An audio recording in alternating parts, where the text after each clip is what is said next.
My husband laughed at me during an industry gala, telling everyone I was just a wife with no business sense. 6 weeks later, his luxury hotel chain collapsed when I acquired his biggest investor. He never knew I had been building my own hospitality empire all along. The crystal chandeliers of the Summit Hotel's grand ballroom refracted light across the sea of black ties and designer gowns. Another successful industry gala, at least that's what everyone would call it in tomorrow's hospitality trades. I smoothed the silk of my emerald dress, a carefully chosen statement piece that walked the line between elegant and memorable.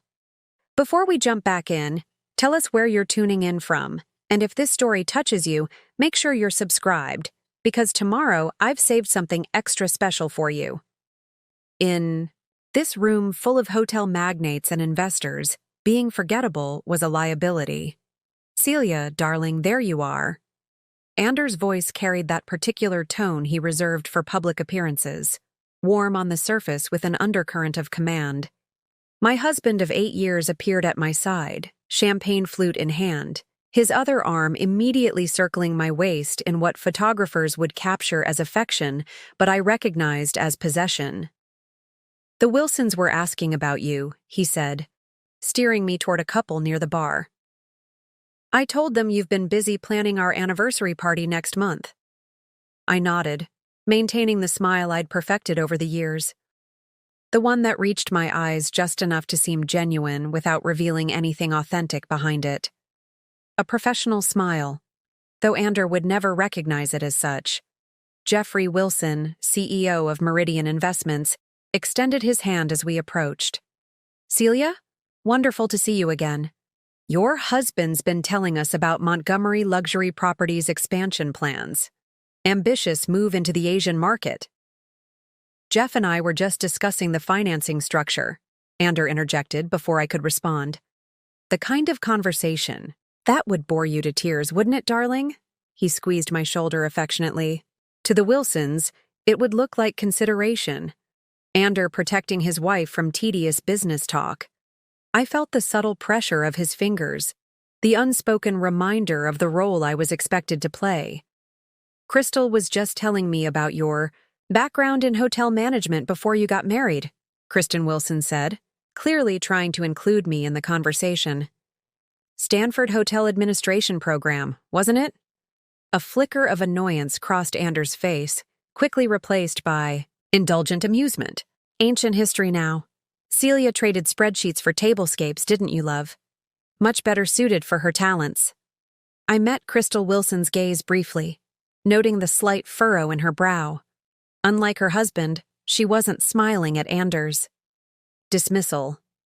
"I still keep up with industry trends," I offered, my voice modulated to sound casual. "Old habits." Ander laughed, the sound just a touch too loud. "My wife thinks reading Hospitality Monthly means she understands the business. Adorable, isn't it?" The Wilsons' smiles tightened, but Ander didn't notice. He never did. In 8 years of marriage, my husband had developed a remarkable ability to see exactly what he expected to see and nothing more. And what he expected to see was a decorative wife whose Stanford degree and 5 years in hotel operations were nothing more than an interesting backstory, long since superseded by her more natural role as Mrs. Ander Montgomery. "If you'll excuse me," I said, maintaining my careful smile. "I should check on the silent auction items. I helped organize the charity component tonight." "Always the perfect hostess," Ander said proudly, as though my coordination of a fundraiser that would generate over $2 million for hospitality education scholarships was equivalent to arranging flowers for a dinner party.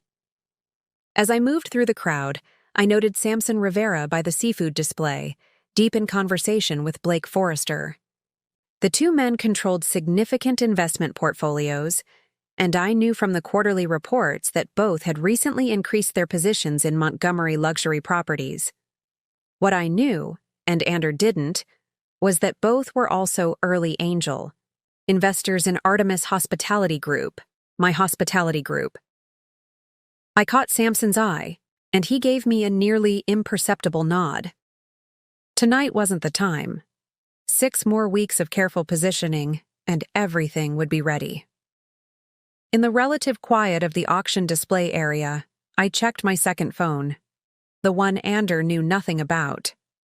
3 messages from Alexis Gardner, my CFO. Warner financing confirmed. $120 million secured. Dubai team reports acquisition target undervalued by at least 15%. Moving forward as discussed.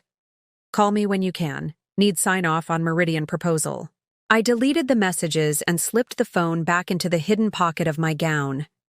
Meridian Investments, Jeffrey Wilson's company and, not coincidentally, the primary financing partner behind Montgomery Luxury Properties' ambitious Asian expansion. The expansion that Ander had leveraged everything to pursue, convinced it would cement his legacy as a visionary in the luxury hospitality space. What my husband didn't know was that I had spent the last 6 years building relationships with every significant player in his business ecosystem, not as Celia Montgomery, wife of hotel magnate Ander Montgomery, but as C.E. Adams, the deliberately low-profile founder of Artemis Hospitality Group, a company that had strategically acquired boutique properties across 3 continents, renovated them with meticulous attention to detail, and established a reputation for extraordinary guest experiences and industry-leading profit margins. I'd chosen the name Artemis deliberately, the goddess who moved invisibly through the world of men, observing everything while remaining unseen herself. It seemed fitting. There you are. I turned to find Ashley Bennett, my personal assistant at Artemis and officially my charity event planner, as far as Ander knew. "The Wilsons are looking for you," she said quietly. Mrs. Wilson specifically. She asked if you had time for a private word. Interesting. Crystal Wilson rarely sought me out at these events. As the wife of Ander's primary investor, she typically followed the same unwritten rules that governed all the hospitality wives: focus on social niceties, avoid serious business discussions, and never, ever outshine your husband. "Tell her I'll meet her in the terrace lounge in 5 minutes," I replied. Ashley nodded and disappeared into the crowd with the efficient grace that made her invaluable. On paper, she coordinated my social calendar and charity work. In reality, she functioned as my deputy at Artemis, handling everything from investor relations to crisis management with equal skill. I made my way to the terrace lounge, a smaller space off the main ballroom where couches and privacy screens created conversation nooks. Crystal was already there, 2 glasses of sparkling water on the table before her. "Celia," she said, rising to greet me. "Thank you for making time." "Of course," I replied, taking the seat opposite her. "Is everything all right?" Crystal glanced around to ensure we were truly private before leaning forward. "I thought you should know. Jeff is concerned about Ander's expansion strategy. The numbers from the Singapore property aren't matching projections, and the Bangkok acquisition seems to be running significantly over budget." I kept my expression neutral despite the confirmation of what my own analysts had already discovered. "I'm sure Ander has contingency plans in place." "That's just it," Crystal said, her voice lowered further. "Jeff doesn't think he does. When questioned, Ander becomes defensive, insists everything is on track." She hesitated. "Jeff has always believed in Ander's vision, but the board is asking questions he can't answer." "Why are you telling me this?" I asked, though I had my suspicions. Crystal held my gaze. "Because unlike my husband, I remember exactly who you were. Before you became Mrs. Montgomery, Stanford's top hotel administration graduate, the youngest operations director ever appointed at the Waldom Group, the analyst who predicted the boutique hotel renaissance 2 years before it happened." I said nothing, waiting. "And," Crystal continued, "because I've been watching Artemis Hospitality Group with great interest. The industry can't stop talking about their management approach and profit margins. Fascinating that a company so successful maintains such a low-profile founder. Almost as if C.E. Adams prefers to be underestimated." Our eyes locked in silent understanding. I'd always known Crystal Wilson was observant, but I hadn't realized she'd made the connection. Preparing and narrating this story took us a lot of time, so if you are enjoying it, subscribe to our channel. It means a lot to us. Now back to the story. After a moment, I allowed my professional smile to transform into something more genuine. Hypothetically, I said carefully, if someone were building a hospitality company in parallel to her husband's, while he remained completely unaware, what would you think of that? Crystal's lips curved into a small smile. Hypothetically, I'd think that person must be extraordinarily patient, and perhaps married to someone extraordinarily unobservant. Or perhaps, I suggested, married to someone who sees exactly what he expects to see, and nothing more. Crystal nodded slowly. Jeff mentioned that Meridian is considering restructuring their investment in Montgomery properties, given the current concerns. Translation. Meridian was preparing to pull their financing, which would leave Anders' expansion plans and possibly his entire company in jeopardy. That would be unfortunate timing with the Asian properties midway through development, I observed. Yes, Crystal agreed. Though I understand Artemis has recently secured significant new funding. Hypothetically, they might be in a position to acquire distressed luxury properties, should any become available in the near future. Our conversation was interrupted by the arrival of Ander himself, slightly flushed from what I guessed was his third scotch of the evening. There you are, Celia. I've been looking everywhere, he said, barely acknowledging Crystal's presence. The Barrett Smiths want to discuss hosting their daughter's wedding at our Malibu property. I told them you'd handle all the details. He turned to Crystal with a broad smile. My Celia has a real talent for planning these society events. Never met a woman who could coordinate a floral arrangement and 5-course menu like she can. I rose smoothly, noting the flicker of dismay on Crystal's face at Anders' dismissive tone. Crystal and I were just discussing the silent auction, I said. The scholarship fund should exceed our target this year. Wonderful, wonderful, Anders said distractedly. Now, about the Barrett Smiths. Actually, Ander, Crystal interrupted. We were discussing Celia's insights on the boutique luxury market. Her analysis of consumer trends in the sector is quite compelling. Ander laughed, the sound indulgent and condescending. Oh, Crystal, that's very kind of you to humor her. Celia likes to think she keeps up with the industry, but between us, her understanding doesn't extend much beyond thread counts and lobby aesthetics. He placed his hand on my lower back, the pressure slightly firmer than necessary. Isn't that right, darling? Leave the business to the businessmen. I caught Crystal's eye over his shoulder, seeing in her expression the same thing I felt, the perfect mixture of indignation and opportunity. Because every time Ander dismissed me, he reinforced his own blindness. And in 6 short weeks, that blindness would cost him everything he'd built. Of course, dear, I said, my professional smile firmly back in place. Whatever you think best. Duo, Barrett Smiths turned out to be exactly as Ander had described them. Nouveau riche with aspirations to old money credibility. The kind of clients who believed a 6-figure wedding at a Montgomery luxury property would somehow erase the fact that their fortune came from discount tire centers. As I guided them through a discussion of their daughter's vision, I couldn't help but note the irony. Here was Ander, entrusting me to handle a $300,000 event contract because I was so good with these things, while simultaneously believing I couldn't possibly understand the business implications of the transaction. The Malibu property has the best sunset views on the coast, I explained, showing them photographs on my tablet. If you're planning a June wedding, I'd recommend a ceremony timed for golden hour, followed by dinner on the lower terrace. So. Barrett Smith nodded eagerly. That sounds perfect. Don't you think so, Charles? Before Mr. Barrett Smith could respond, Ander materialized at our table, placing his hand possessively on my shoulder.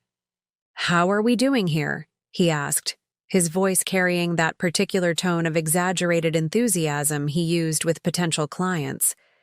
Has my wife convinced you that Montgomery luxury is the only choice for Brittany's special day? We were just discussing the Malibu property, I said smoothly. The Barrett Smiths are considering a June date. Excellent, excellent, Anders said, pulling up a chair. You know, the Malibu property was my brainchild.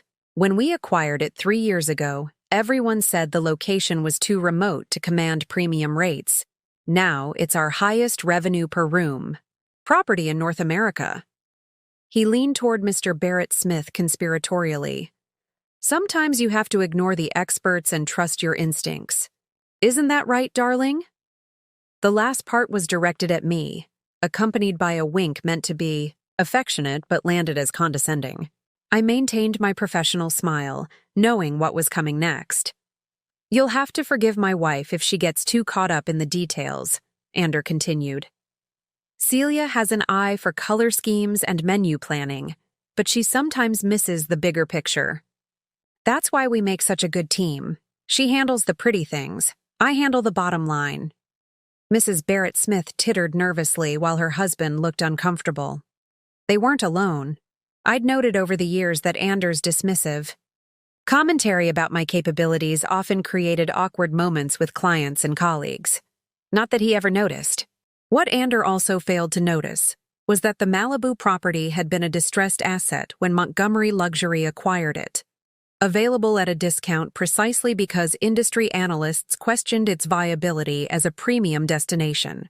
Brainchild he now claimed credit for had actually been my suggestion, whispered in the ear of a board member who subsequently proposed it as if it were his own idea. Through that indirect route, Ander had discovered the opportunity I'd identified. If you'll excuse me, I said, rising gracefully. I need to check on the auction results. Ander can walk you through the contract details. Ander immediately launched into his standard monologue about Montgomery Luxury's bespoke wedding experiences, already forgetting my presence before I'd fully left the table. As I made my way through the ballroom, I caught Alexis Gardner's eye across the room. My CFO nodded subtly toward the exit, indicating she needed to speak privately. I found her in the quiet hallway leading to the hotel's business center, tablet in hand and expression serious. The Wilson situation is accelerating, she said without preamble. Meridian's board has scheduled an emergency meeting for Tuesday.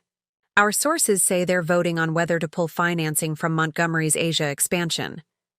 Sooner than we expected, I noted. Any idea what triggered this? Alexis swiped through several screens on her tablet. The Singapore property renovations are 38% over budget, and the Bangkok land acquisition has hit regulatory snags. But the real issue seems to be the Dubai numbers. She showed me the financial report, and I felt a chill despite having suspected something like this for months. The Dubai property, Anders' crown jewel and the project he'd leveraged heavily to secure financing for his entire Asian expansion, was reporting occupancy rates that simply didn't align with actual bookings. Someone's manipulating the numbers? I said, studying the discrepancies. It looks like it, Alexis agreed. Either Ander knows and is deliberately misleading investors, or he doesn't know and his finance team is keeping him in the dark, I finished. Either way, when Meridian discovers this, they'll pull out completely. Which means we need to accelerate our timeline, Alexis said. The Artemis board is ready. We can have the financing structure in place within 2 weeks instead of 6. Considered the implications. For nearly 6 years, I'd been patiently building Artemis as a separate entity from Montgomery Luxury. Originally, I'd envisioned a gradual reveal, Ander discovering my company's existence and being forced to acknowledge my business acumen, perhaps even leading to a genuine partnership between equals. But as the years passed and his dismissive attitude calcified into unshakable conviction, I'd recognized that no revelation would change how he saw me. Ander would always find a way to diminish my accomplishments, to frame my success as somehow less significant than his own.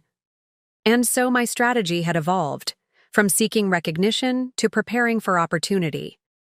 The opportunity that now appeared to be arriving ahead of schedule. How much exposure do we have to Montgomery's potential collapse? I asked. Minimal, Alexis assured me. The investments we made through shell companies are structured to convert to secured debt if Montgomery defaults. In fact, a default would actually strengthen our position for acquisition. I nodded. Decision made. Move forward with the accelerated timeline. And Alexis, make sure our offer to Meridian emphasizes stability and reputation management. Jeffrey Wilson will be looking for a way to extract his company from this situation, without appearing to have missed the warning signs. Already drafted, she confirmed with a slight smile. Crystal Wilson has been quite helpful in suggesting language that would appeal to her husband's concerns.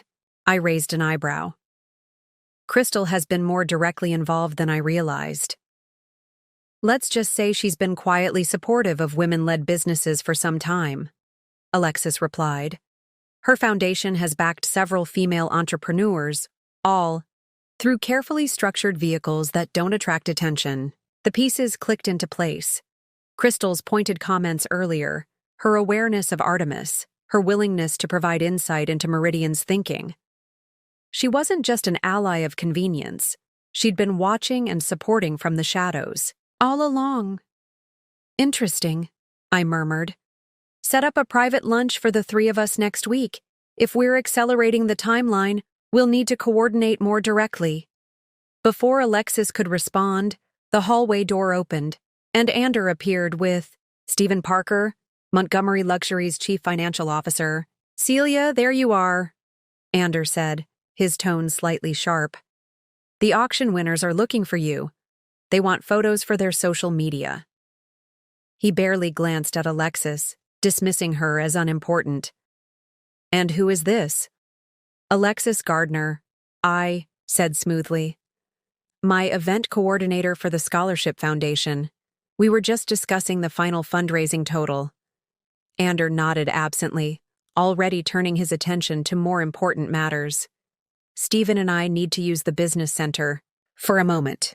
Apparently there's some confusion about the Singapore property projections that simply can't wait until Monday. He sighed dramatically. The trials of international expansion. Never a moment's rest, even during a gala. I noted the tension in Stephen's posture, the slight sheen of sweat at his temples despite the cool temperature of the hallway. The CFO knew something was wrong with the numbers. The question was whether he was the one manipulating them or merely the one who had discovered the manipulation. Of course, I said. I'll handle the auction winners. Will you be rejoining the main event after your meeting? Yes, Ander said impatiently. The Wilsons want to discuss next steps for the Bangkok property. Jeffrey seems concerned about some regulatory nonsense, but I'll set him straight. These international bureaucrats just need to understand how the game is played. I exchanged a glance with Alexis, both of us recognizing the implications of Ander's cavalier attitude toward international regulations. Another red flag that Meridian would not be pleased to discover. Don't keep the Wilsons waiting too long, I suggested. Jeffrey mentioned they have an early flight tomorrow. Yes, fine, Ander replied distractedly, already ushering Stephen toward the business center. Oh, and darling, when you speak with the auction winners, try to steer the conversation away from business matters. You know how you sometimes get confused. About the details. The business center door closed behind them, leaving Alexis and me alone in the hallway once more. Does he always speak to you that way? Alexis asked quietly. Only when he's worried, I replied, noting the subtle signs of stress in Ander's behavior, and only in public. When we're alone, he doesn't talk about business at all. In his mind, I'm so far removed from that world that it wouldn't even occur to him to discuss it with me. His blind spot, Alexis observed. His fatal flaw, I corrected. Accelerate everything. I want provisional term sheets ready by Wednesday. When Meridian pulls out, Montgomery Luxury will have exactly 72 hours before the news hits the trades. We'll make our move in that window. Alexis nodded, a slow smile spreading across her face. After 6 years in the shadows, Artemis Hospitality is about to step into the light. And Montgomery Luxury is about to discover what happens when you Dismiss someone as just a wife, I added, allowing myself one moment of anticipation before returning to the perfect, professional smile I'd spent years perfecting. It was time to congratulate the auction winners and assure them their generosity would help the next generation of hospitality professionals. Maybe even some young women who, like me, would learn to use others' underestimation as their greatest competitive advantage. The house was quiet when we returned from the gala.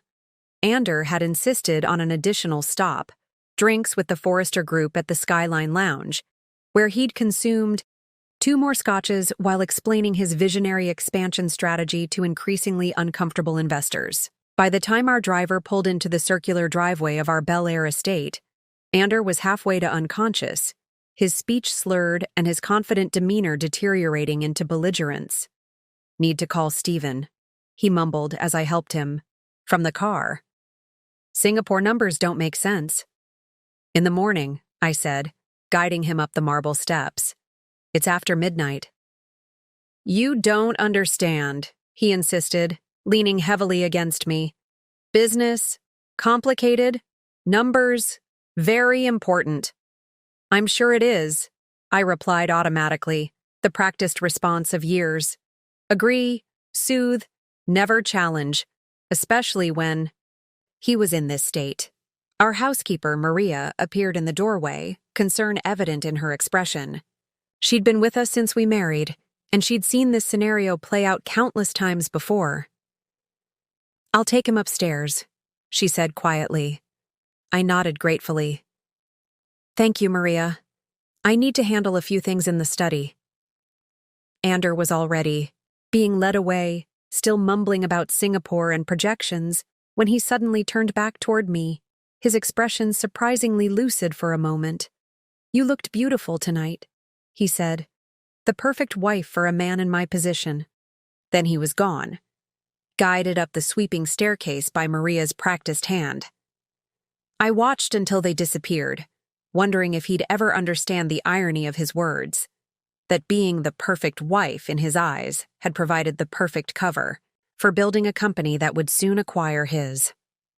I waited 15 minutes to ensure Ander was settled, then made my way to my private study. Unlike the grand mahogany-paneled office where Ander occasionally brought colleagues for drinks and cigars, my study was a smaller room adjacent to the library, ostensibly designed for managing household accounts and correspondence. The space was deliberately understated, feminine without being frilly, elegant without being imposing. The kind of room visitors would glance at and immediately categorize as a ladies' study, where no serious business could possibly occur, which made it the perfect command center for Artemis Hospitality Group. I unlocked the antique desk's hidden compartment and removed a slim laptop, not the MacBook Air that Ander had given me for keeping track of your charity work, but a high-performance machine with encrypted connections to Artemis servers. Within moments, I was reviewing the documents Alexis had prepared following our conversation at the gala. The financial analysis of Montgomery Luxury's position was even worse than I'd anticipated. The company had leveraged its domestic properties to finance the Asian expansion, using the inflated performance projections from the Dubai property to secure favorable terms. When those projections were revealed to be fabricated, not only would new financing disappear, but existing loans would likely be called due immediately. My phone vibrated with an incoming call, the secure line, not my regular number. "Crystal Wilson." "I assume you've seen the numbers," she said when I answered. "No preamble necessary." "Just reviewing them now," I confirmed. "It's worse than we thought." "Jeff is furious," Crystal said, her voice tight. "He met with Stephen Parker, privately after you left. The Singapore reports were deliberately altered before being presented to the Meridian board. When Jeff confronted Ander about it, he claimed ignorance, blamed it on overzealous junior analysts trying to impress the executive team." I sighed, unsurprised, but still disappointed. "Does Ander know the extent of the problem?" "That's the thing," Crystal replied, frustration evident in her tone. "I'm not sure he does.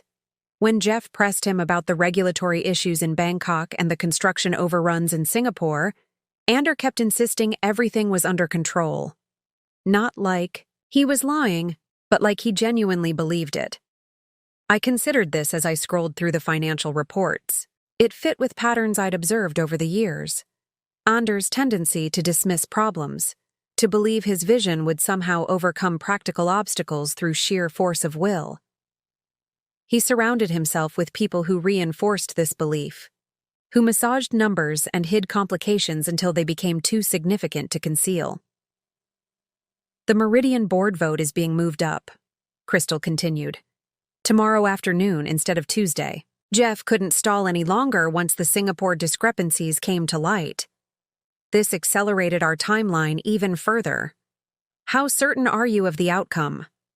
100%, Crystal said firmly. Meridian is pulling all financing effective, immediately. They're issuing a press release Monday morning. I checked the calendar. That gives us less than 36 hours before the markets open and the news breaks. Jeff is worried about fallout, Crystal added. Not just financial, but reputational. Meridian has backed Montgomery luxury properties for over a decade. Questions will be asked about why they didn't spot the issues sooner. Which makes them the perfect first call for Artemis, I noted. We can position the acquisition as a stability measure, protecting the properties, preserving jobs, maintaining service standards for existing clients. Exactly what Jeff needs to hear, Crystal agreed. How quickly can you move? I closed the financial reports and opened a new document. Contingency plans I'd developed years ago, updated regularly as circumstances evolved. By the time Meridian issues their press release, we'll have term sheets ready for both Meridian and Montgomery Luxury's board. Clean, straightforward, minimal disruption. And Ander? What will this mean for him personally? I paused, considering the question. Despite everything, it wasn't revenge I sought, at least, not entirely. The company will collapse, but the prenuptial agreement protects our personal assets. He won't be destitute, just humbled. Crystal was quiet for a moment. And what about you? Are you prepared for your identity as C.E. Adams to become public knowledge? For Ander to learn the truth after all these years? It was the question I'd asked myself countless times over the past 6 years. In the beginning, I'd kept my involvement with Artemis secret out of practical necessity. Ander would have seen a separate career as competition for my attention, an unwelcome distraction from my real purpose as his wife. Over time, as Artemis grew and I recognized the strategic advantage of anonymity, the secret had evolved into something more complicated. Yes, I said finally. It's time. After ending the call with Crystal, I spent another hour reviewing documents and sending encrypted instructions to my executive team. By the time I finally closed the laptop and returned it to its hiding place, the first light of dawn was beginning to filter through the windows. I made my way upstairs to the master suite, where Ander lay sprawled across our king-size bed, still in his tuxedo trousers and undershirt. In sleep, his face relaxed from its usual expression of confident certainty. He looked younger, almost vulnerable. I allowed myself a moment of reflection, remembering why I'd fallen in love with him 10 years earlier. His ambition, his charisma, his absolute conviction that he could achieve whatever he set his mind to. Those same qualities had eventually created the gulf between us. Ambition became arrogance, charisma turned to condescension, conviction hardened into inflexibility.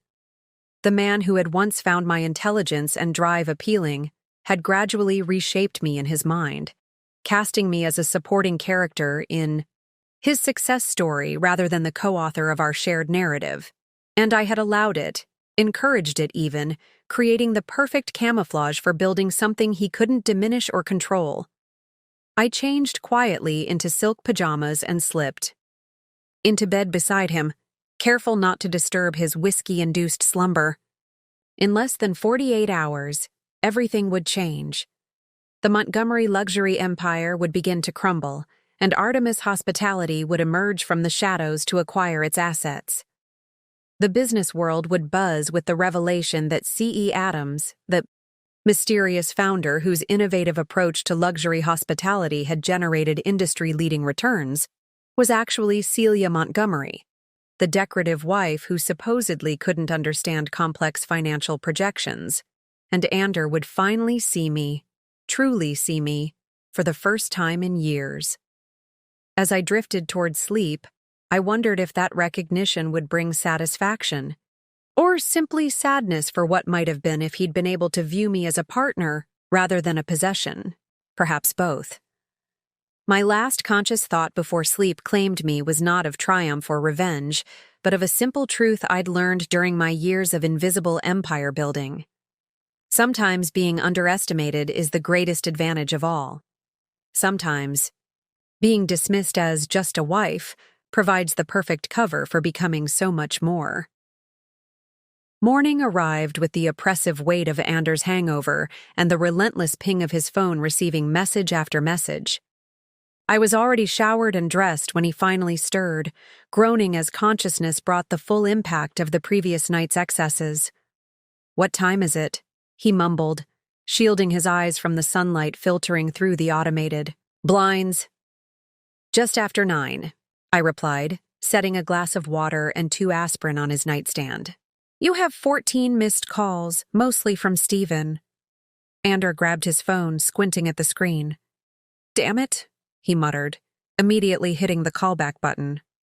I moved toward the door, giving him privacy for what was clearly an urgent business matter, but his next words froze me in place. "Stephen, slow down," he said, voice still rough with sleep. "What do you mean discrepancies? Those projections were vetted by the entire finance team." I paused, watching as Anders' expression shifted from confusion to disbelief. "That's impossible," he insisted. "The Dubai property is performing exactly as forecasted. I saw the reports myself last quarter." Another pause as he listened, his face draining of color. "Emergency board meeting? Today? No, you're overreacting. Call Wilson. Tell him it's a simple misunderstanding. We'll clarify the numbers tomorrow." As Ander continued his increasingly desperate conversation, I slipped quietly from the room, my mind already shifting to the cascade of events now set in motion. By this time tomorrow, the carefully constructed facade of Montgomery Luxury's expansion would begin to crack. By the end of the week, the company Ander had spent 15 years building would be on the verge of collapse, and Artemis Hospitality, my company, would be perfectly positioned to acquire the pieces. Ander moved through the house like a man possessed, barking orders into his phone while frantically gathering documents. His typical Sunday routine, leisurely brunch, perhaps a round of golf at the country club, had been abandoned in favor of crisis management. "I need everyone at the office in 1 hour," he snapped to someone on the other end of the call. "Everyone, Stephen. I don't care if it's Sunday. Cancel whatever brunches or tennis matches or whatever the hell else. This is an emergency." I busied myself in the kitchen, preparing a light breakfast. He wouldn't eat, and coffee he would gulp down without tasting. The routine was familiar from previous crises, though none had carried the weight of this one. "Celia," he called, appearing in the doorway with his tie askew and hair still damp from his rushed shower. "I need to go into the office. Emergency situation." "Of course," I replied, sliding a travel mug of coffee across the counter. "Anything I can do to help?" He laughed, a short, distracted sound with an edge of hysteria. "Unless you've suddenly become an expert in international hotel financing, probably not." He grabbed the coffee, barely glancing at me. "There's some confusion with our Asian expansion numbers. Nothing serious, just bureaucratic nonsense that needs sorting." The lie came easily to him. Whether to protect me or himself, I couldn't be sure. Perhaps both. "Should I cancel our dinner with the Parkers tonight?" I asked, already knowing the answer. Yes, he said distractedly, checking his watch. "Make my apologies. Say I've come down with something. Nothing serious, just indisposed." Of course, I repeated, the dutiful wife managing social obligations while her husband handled important matters. He paused at the door, seeming to remember something. Oh, and I might be late tonight. Don't wait up. With that, he was gone. The sound of his sports car's engine revving aggressively as he tore down the driveway. I waited until the sound faded before reaching for my own phone. Not my regular iPhone, but the secure device I used for Artemis business. He's on his way to the office, I told Alexis when she answered. Gathering the executive team for an emergency meeting? We know, she replied. Blake just called. He's been summoned as part of the investor group. Ander is trying to secure emergency bridge financing to cover the Singapore overruns. Will he succeed? I asked, though I already knew the answer. Not a chance, Alexis said confidently. Our team has been quietly speaking with all potential sources. No one's willing to throw good money after bad, especially with the Meridian. Vote happening today. I moved to my study, closing the door before continuing. What's our status? Term sheets are ready, Alexis confirmed. Legal has prepared 3 scenarios based on how the board responds. The moment Meridian announces they're pulling out, we'll be ready to move. And the identity issue? I asked, referring to the imminent revelation that C.E. Adams and Celia Montgomery were one and the same. PR has prepared statements for all major publications.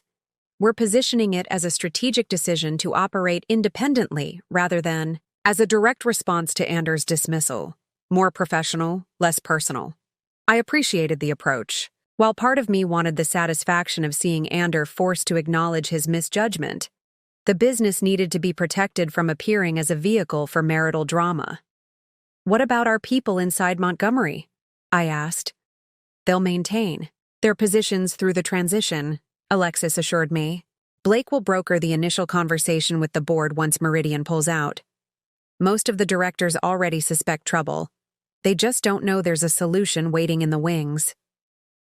I ended the call and spent the next hour reviewing financial projections and acquisition scenarios. Unlike Ander's frantic scramble to salvage his overextended expansion, my preparation had been methodical, developed over years rather than hours. By the time I changed into a simple but elegant suit, appropriate for the meetings that would soon be necessary, I felt a strange calm. The storm was breaking, but I had built my shelter long ago. My phone buzzed with a text from Crystal Wilson. Board vote complete. Unanimous decision to terminate all financing. Jeff making calls now. I checked the time. 1:42 p.m. Earlier than expected. The dominoes would begin falling immediately. As if on cue, my regular phone lit up with Ander's name. I let it ring twice before answering, composing my expression even though he couldn't see me. Hello? Celia. His voice was tight, controlled but with an undercurrent of panic. I need you to do something for me. Of course, I said, maintaining the supportive wife role one last time. What do you need? The Barrett Smiths, the wedding clients from last night. Call them and secure the contract. Today. We need the deposit. I frowned, genuinely confused.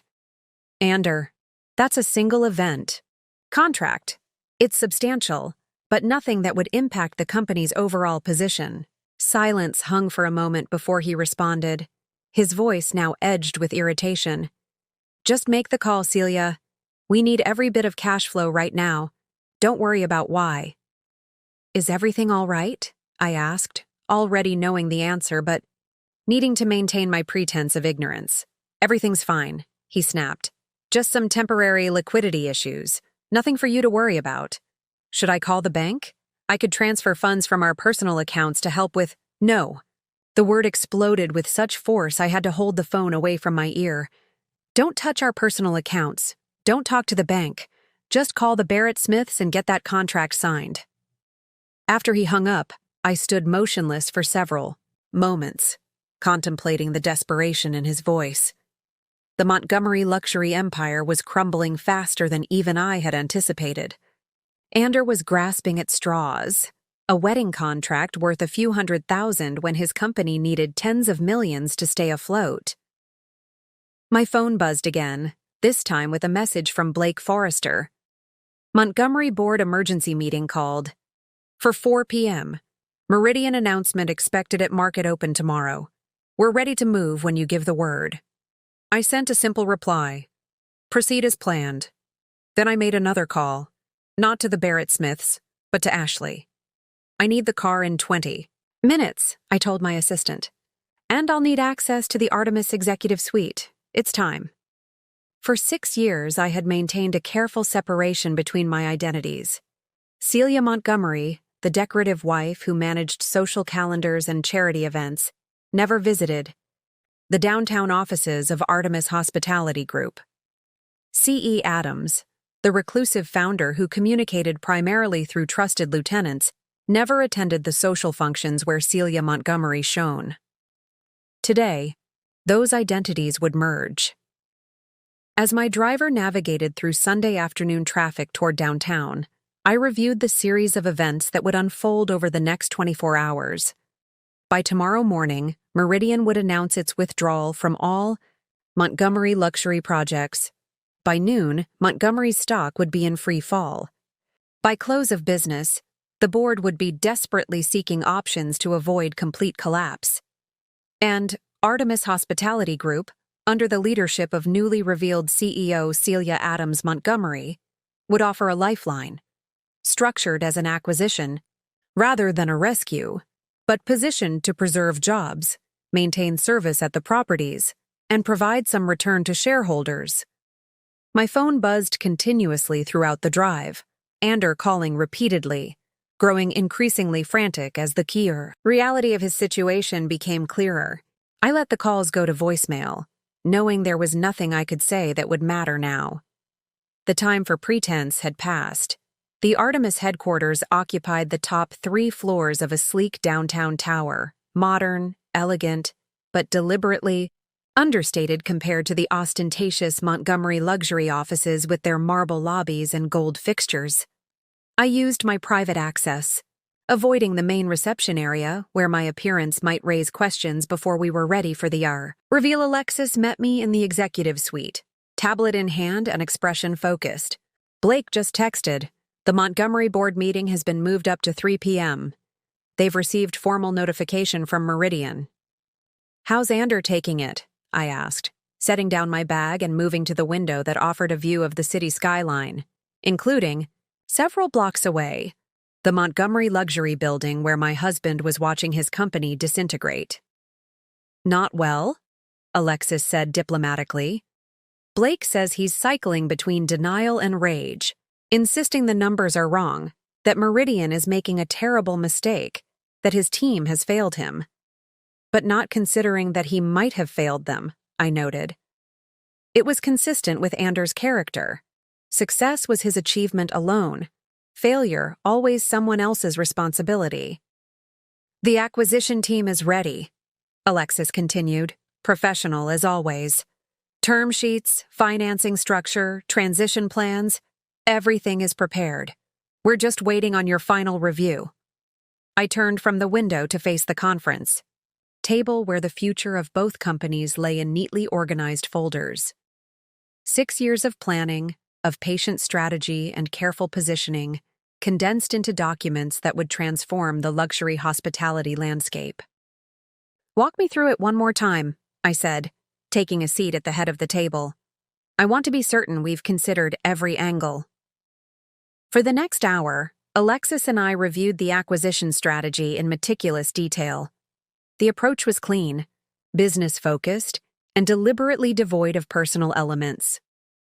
Artemis would acquire Montgomery Luxury's assets at a fair market value, retain the majority of staff, honor existing client contracts, and stabilize the Asian properties that had been mismanaged during the expansion.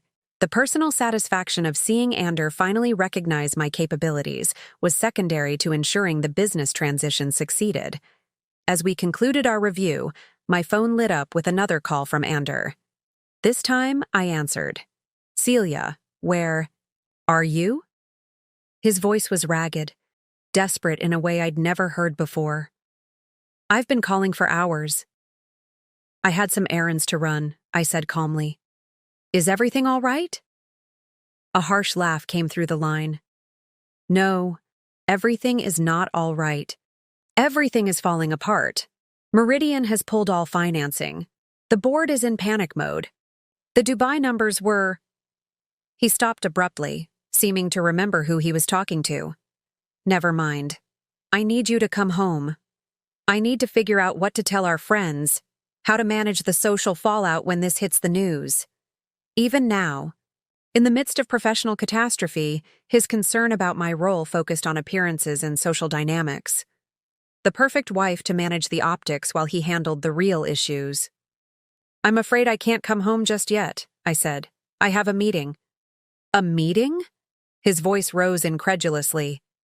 "Celia, I don't think you understand the severity of what's happening. Whatever charity luncheon or fundraiser you're planning can—" "Wait!" "It's not a charity meeting, Ander," I replied, my tone remaining steady. "It's a board meeting at Artemis Hospitality Group." The silence that followed stretched for several seconds. "Artemis, the company that's been acquiring boutique properties all over the world?" He sounded genuinely confused. "What does that have to do with you?" "Everything," I said simply. "I founded it 6 years ago. I'm the CEO, and tomorrow we'll be making an offer to acquire the assets of Montgomery Luxury Properties." The silence returned, longer this time, broken only by the sound of his breathing. "That's not funny, Celia," he finally said, his voice dangerously quiet. "It's not meant to be," I replied. "I'll see you at home tonight. We have a lot to discuss." I ended the call before he could respond, turning back to Alexis, who had witnessed the exchange with professional restraint. "It's done," I said. "Alert the team. We move forward first thing tomorrow morning." The storm had broken, and everything was about to change. The house was dark when I arrived home, save for a single light burning in Ander's study. I found him there, slumped in his leather chair, an empty glass in one hand, and a half-empty bottle of scotch on the desk before him. The man who had left that morning, harried but still commanding, still certain of his ability to solve any crisis, had been replaced by someone I barely recognized. His normally impeccable appearance had disintegrated, tie loosened, shirt wrinkled, hair disheveled from repeatedly running his hands through it. He didn't look up when I entered, though he must have heard me. For a long moment, the only sound was the gentle ticking of the antique clock on the mantel, a wedding gift from his parents, a reminder of the Montgomery legacy he had been so determined to enhance. "Is it true?" he finally asked, voice hoarse. I set down my bag and moved to the chair opposite his desk, smoothing my skirt as I sat, a habitual gesture from countless business meetings. "Yes," I said simply. He looked up then, his eyes bloodshot, but lucid. "How long?" "I founded Artemis 6 years ago." "6 years," he repeated, a bitter smile twisting his lips. "6 years of lying to my face." "I never lied," I corrected calmly. "You never asked. You never showed any interest in what I did with my time, as long as I was available when you needed a hostess or a social secretary." "Don't put this on me," he snapped, anger briefly overtaking his exhaustion. "You deliberately hid this. You operated a competing business behind my back." "Not competing," I said. "Different market segments, different investment strategies, different management approaches.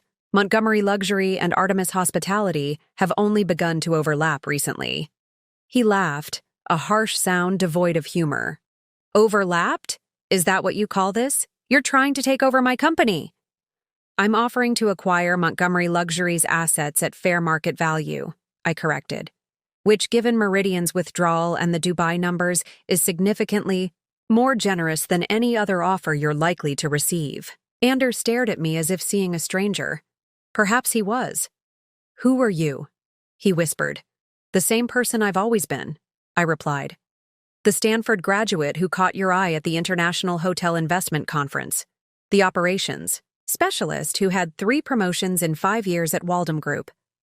The woman who suggested the Malibu property acquisition that became your highest-performing domestic asset. I leaned forward, holding his gaze. I'm the wife who listened when you mocked my business acumen at dinner parties. The wife who watched you take credit for my ideas because you couldn't imagine they had originated with me. The wife who finally realized that no matter what I achieved, you would only ever see me as an extension of yourself, a decorative accessory rather than a partner. Something flickered in his eyes, confusion, perhaps, or the first glimmer of recognition. So, this is revenge? You built a company just to destroy mine? No, Ander, I said with a sigh. I built a company because I'm good at building companies.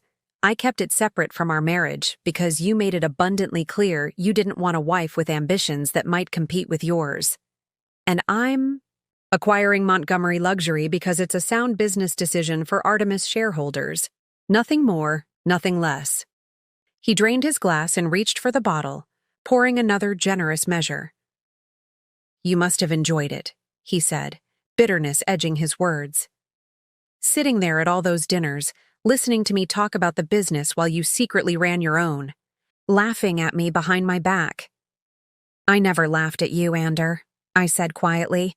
I admired your vision, your ambition. I still do. But I couldn't respect the way you dismissed mine. He slammed the glass down, scotch sloshing over the rim. Then, why not just leave? Why the elaborate deception for 6 years? It was the question I had asked myself countless times, the answer evolving as both Artemis and our marriage had changed. At first, it was simpler to keep my professional life separate. I explained. You were so resistant to the idea of me working at all, let alone building something independent of you. Later, as Artemis grew, I recognized the strategic advantage of anonymity. The business world treats female CEOs differently, subjects them to additional scrutiny, different standards. As C.E. Adams, I could build without those constraints. And now, he challenged, why reveal yourself now? Because the situation demands it, I replied simply. Montgomery Luxury needs a solution, and Artemis is positioned to provide one. Keeping my identity secret now would create more problems than it solves. Anders studied me, some of his analytical capacities seeming to return despite the scotch. The Wilson connection, he said slowly. Crystal knew, didn't she? That's why Meridian pulled out. They were already planning to back you. Meridian pulled out because your numbers didn't add up, I corrected. The Dubai projections were fabricated, the Singapore overruns concealed, the Bangkok regulatory issues minimized. They would have withdrawn regardless of my involvement. But they knew, he insisted. They knew you were waiting to swoop in and pick up the pieces. I sighed, recognizing that in his current state, Ander needed someone to blame besides himself. Crystal figured it out on her own. She recognized my business approach in Artemis's operations. But Meridian's decision was based on Montgomery Luxury's performance, not on Artemis's acquisition plans. He shook his head, unwilling or unable to accept this explanation. All those years, he muttered. All those business dinners where I brought you along to charm the clients, and you were studying them, planning to steal them. No one is stealing anything, Ander, I said firmly. This is business. Your company expanded too aggressively, leveraged too heavily, and failed to maintain proper controls. Now it's facing the consequences of those decisions. My decisions, he corrected, voice hardening. Say it, Celia. This is my failure. Not entirely, I acknowledged. Your finance team bears responsibility for the misleading projections. Your board should have provided better oversight.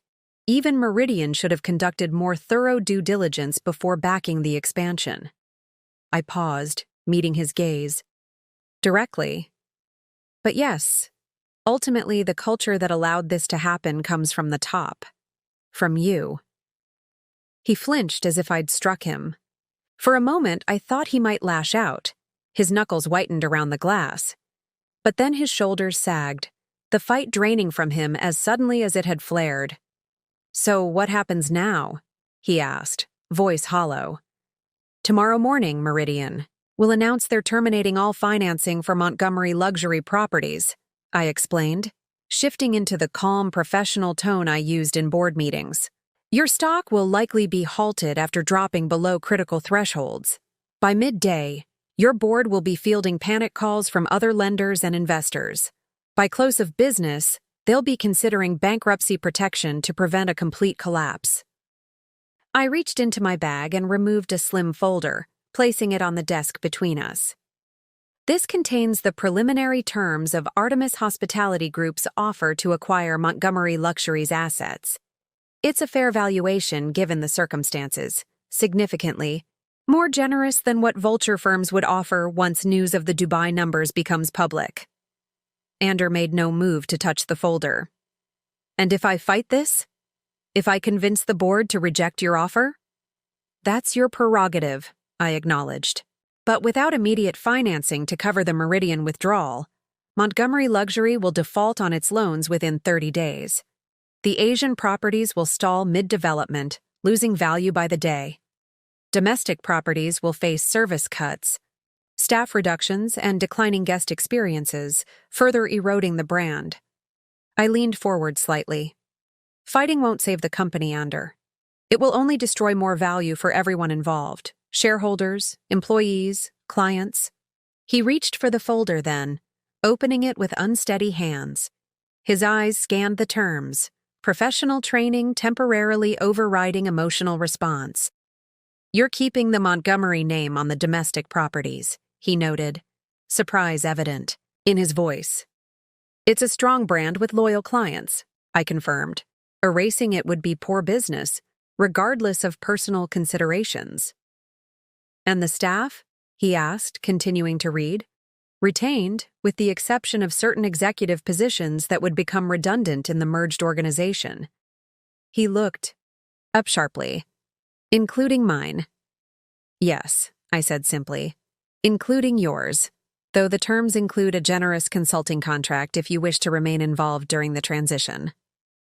Ander closed the folder, pushing it away as if the physical distance might somehow change its contents. "So that's it? 8 years of marriage, 15 years building Montgomery Luxury, and it all ends with you taking over while I become a footnote in my own company's history?" "The business outcomes were determined by business decisions," I said, keeping my voice steady. "As for our marriage, that's a separate conversation, one we should probably have when you're sober." He laughed again, that same hollow sound, always so controlled, so rational. Was that real, at least? Or was the perfect, supportive wife just another business strategy? The question stung more than I had expected.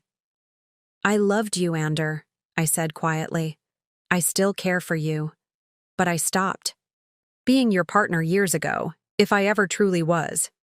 I became your accessory, you're just a wife. And neither of us seemed to know how to change that dynamic." "Except you did," he pointed out. "You built a company that's now poised to acquire mine. That's quite a change in dynamics." "True," I acknowledged, though not the one I would have preferred. He rubbed his face tiredly. "What would you have preferred?" "A marriage between equals," I said without hesitation. "A husband who valued my mind as much as my social skills. A partner who didn't feel threatened by my ambitions or dismissive of my capabilities." For a moment, something like regret flickered across his features. "When did I start seeing you that way? As just a wife?" The question seemed genuine, the first hint that he might be capable of self-reflection beneath the anger and humiliation. "It was gradual," I said truthfully. "Small comments at first, harmless-seeming jokes about my business opinions, then more deliberate dismissals when I offered suggestions. Eventually, it became your default, introducing me only in relation to you, explaining to others what I couldn't possibly understand, defining my value entirely through how I enhanced your image. I stood, suddenly weary of the conversation. Review the terms, Ander. Sleep on it. We can discuss the details tomorrow after the Meridian announcement. As I turned to leave, he spoke again, his voice softer than before. Was I really so blind? I paused in the doorway, looking back at the man I had once believed would be my partner in all things. You saw what you expected to see, I said gently. And you never expected your wife to be anything more than just a wife. Monday morning arrived with the clinical precision of long-anticipated consequences. I woke early, after a restless night in the guest bedroom, and dressed with deliberate care, a charcoal suit that projected authority without ostentation, simple pearl earrings that had been my grandmother's, hair pulled back in a sleek chignon. Today, Celia Montgomery would publicly merge with C.E. Adams, and every detail of my appearance had been considered. Ander was already gone when I came downstairs, his absence noted only by an empty coffee mug in the sink, and the faint scent of his cologne lingering in the foyer. I hadn't expected a conversation, not after last night's confrontation, but the silent departure felt symbolic nonetheless. For years, we had orbited each other without truly connecting. Now, even that pretense of shared space had dissolved. My secure phone buzzed as I was leaving. Alexis. Meridian just issued the press release, she said without preamble. Trading in Montgomery luxury stock has been halted after an initial drop of 37% in pre-market activity. And our statement? I asked, sliding into the back seat of the waiting car. Ready to go out at 9:30 after the markets open officially. Blake reports that Montgomery's board has called an emergency session for 10 a.m. He says multiple directors have already contacted him privately, seeking assurance about our offer. I watched the familiar landscape of our neighborhood slide past. The window, the manicured lawns and stately homes that had formed the backdrop of my life as Ander Montgomery's wife. By this evening, that identity would be fundamentally altered, recontextualized in light of revelations about my professional life. Any sign of Ander? I asked. A brief hesitation before Alexis answered. He arrived at Montgomery headquarters about 30 minutes ago. Security reports he went straight to his office and has been making calls since. His assistant says he appears composed. That surprised me. I had expected rage, denial, perhaps even public accusations of betrayal. Composed was not the reaction I had anticipated from a man whose company and marriage were simultaneously imploding. Keep me updated, I said as the car turned onto the freeway toward downtown. I'll be at Artemis within 20 minutes. The Artemis executive suite had transformed overnight from its usual quiet efficiency to a command center humming with activity. PR teams coordinated with financial analysts, transition planners consulted with operations specialists, legal experts reviewed contracts and regulatory filings. At the center of it all stood Alexis, directing the complex choreography with characteristic precision. The Montgomery board meeting has been moved up to 9:30, she informed me as I arrived. They're not waiting for the markets to open. Blake thinks they've already seen enough pre-market activity to understand the severity of the situation. I nodded, surveying the activity around us. And our team is ready? Completely, she confirmed. The moment we receive word from the Montgomery board, we'll issue our statement and activate the acquisition protocol. Transition teams are standing by, and our operations people are prepared to deploy to all Montgomery properties by end of day. The efficiency was impressive, but not surprising. We had been preparing for this scenario, or variations of it, for years, refining the approach as conditions evolved and opportunities emerged.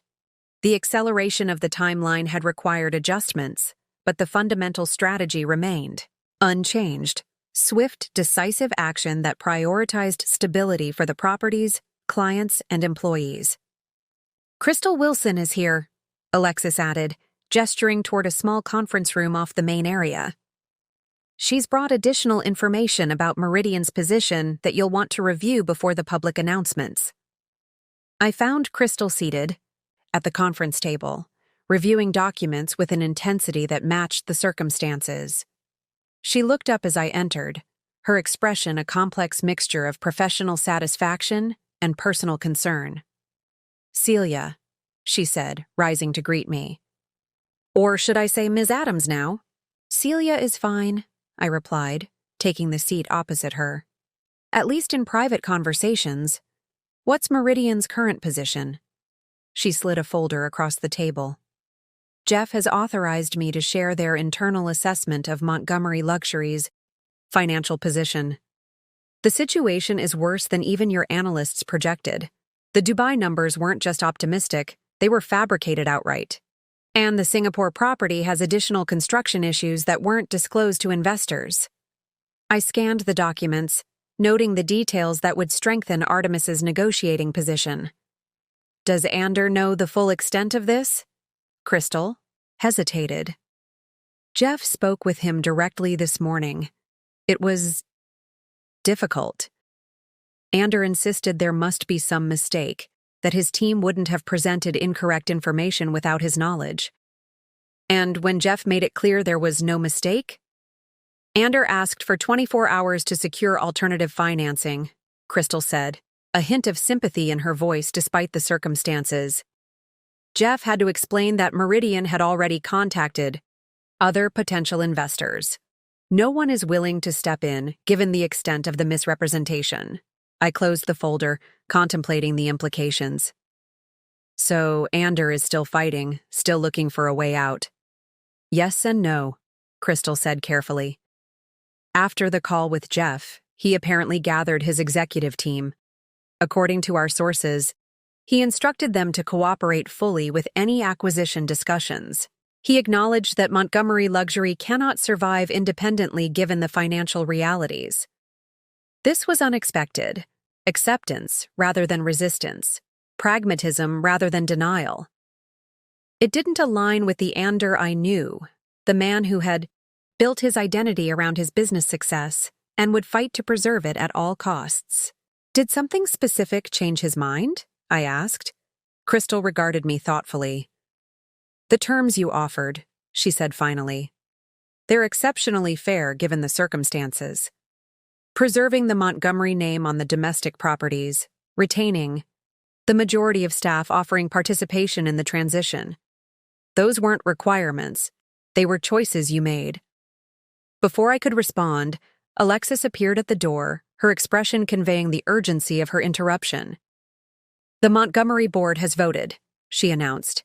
"They've authorized emergency negotiations with Artemis for immediate acquisition of all assets. Blake is bringing the formal acknowledgement now." Crystal and I exchanged a glance of shared understanding.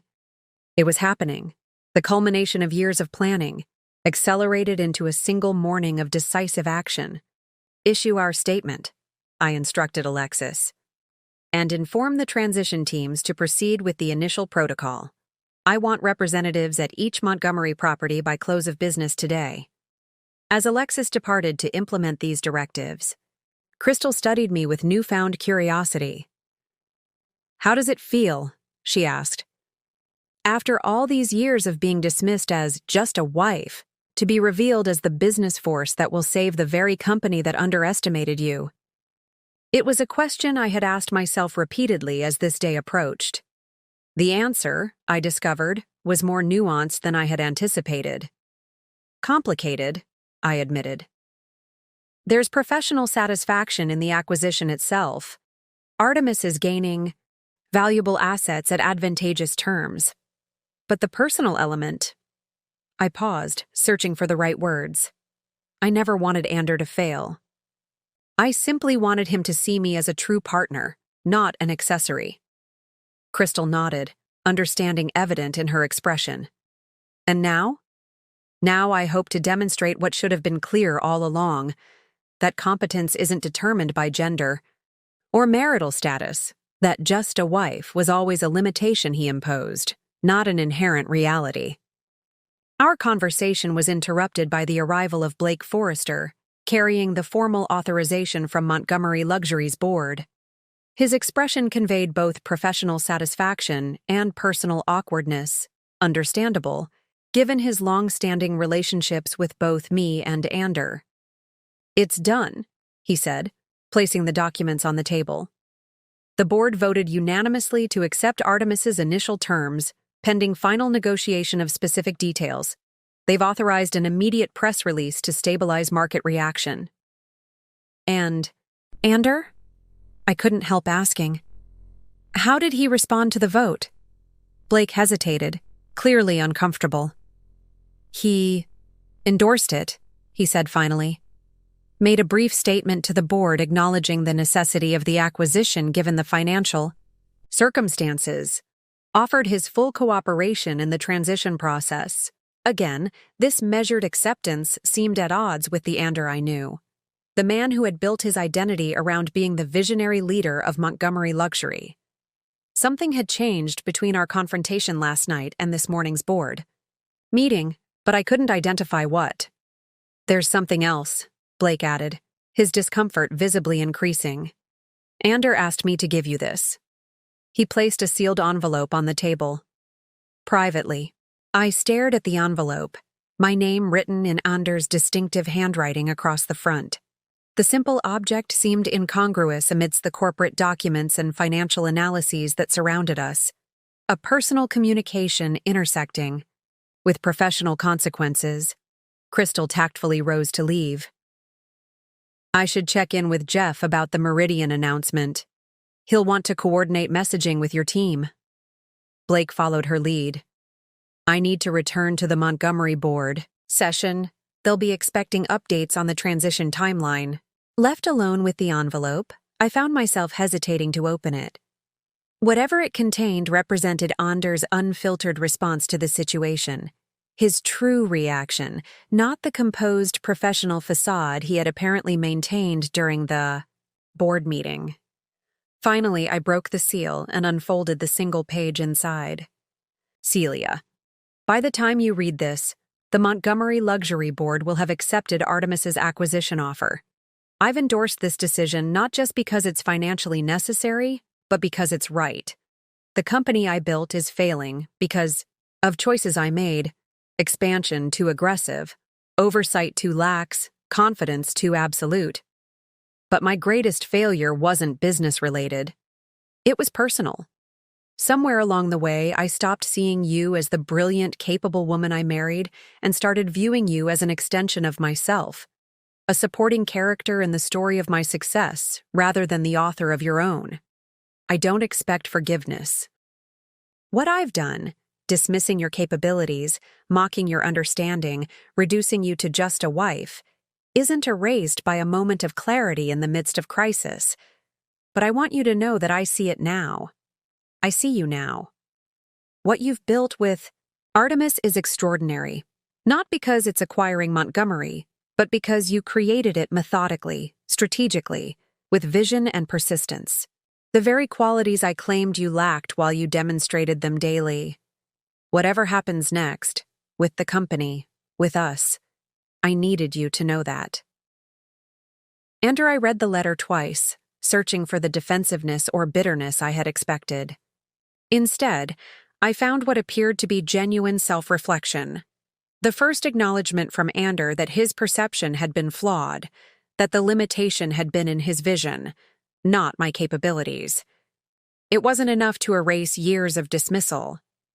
A single letter couldn't undo the pattern of behavior that had shaped our marriage and ultimately led to this moment of corporate and personal reckoning.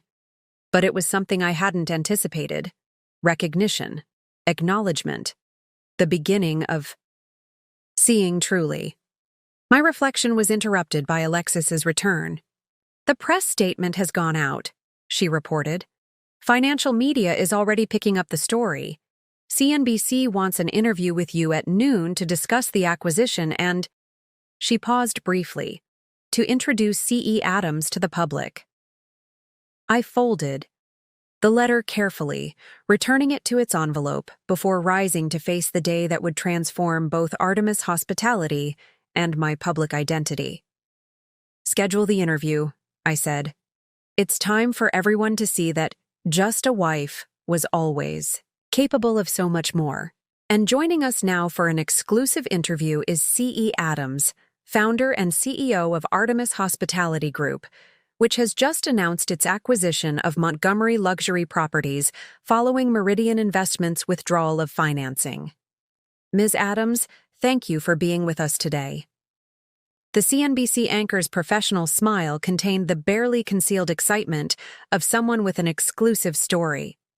The revelation that the reclusive C.E. Adams, whose identity had been the subject of industry speculation for years, was actually Celia Montgomery, wife of the very man whose company she was acquiring, had transformed a standard business acquisition into the hospitality story of the year. Thank you for having me, Kristen, I replied, maintaining the composed demeanor I'd cultivated over years of business negotiations. Let's address what everyone is talking about, the anchor continued. You've been operating Artemis Hospitality Group for 6 years under the name C.E. Adams, while married to Andrew Montgomery, founder of Montgomery Luxury Properties. During this time, Mr. Montgomery was frequently quoted describing you as just a wife with limited business understanding. Was this acquisition motivated by those dismissals? The question was direct, as I'd expected. The narrative of revenge, of a dismissed wife proving her value by acquiring her husband's failing company, was too compelling for the media to resist. Artemis Hospitality Group makes acquisition decisions based on business metrics, not personal considerations, I responded. The answer practiced but truthful. Montgomery Luxury Properties owns exceptional assets that align with our portfolio strategy. The current financial circumstances created an opportunity for acquisition at advantageous terms. That's what drove our decision. The anchor nodded, clearly unsatisfied with the corporate response. But surely the personal element played some role. Your husband publicly diminished your business capabilities for years, apparently unaware that you were building a more successful hospitality company than his own. That must have factored into your thinking. I allowed a small, measured smile. I separated my personal and professional lives for business reasons, not personal ones. Operating as C.E. Adams allowed Artemis to develop without the scrutiny or assumptions that often accompany female-led companies. The fact that my husband didn't recognize my involvement was a function of his own perspective, not my strategy. Speaking of your husband, the anchor pressed, how has Andrew Montgomery responded to this revelation? Sources at Montgomery Luxury describe him as shocked, but cooperative regarding the acquisition. This required more careful navigation. The letter Andrew had sent represented a private communication, not something to be shared with national media. Yet the public would expect some insight into his reaction. Andrew has acted professionally throughout this process, I said. He's prioritized the stability of the Montgomery properties and the welfare of their employees, which aligns with Artemis's approach to this acquisition. Beyond that, our personal discussions remain private. The anchor shifted tactics, moving to firmer business ground. Artemis Hospitality has maintained a distinctive management philosophy across its properties: local sourcing, sustainability, initiatives, and what you've called accessible luxury.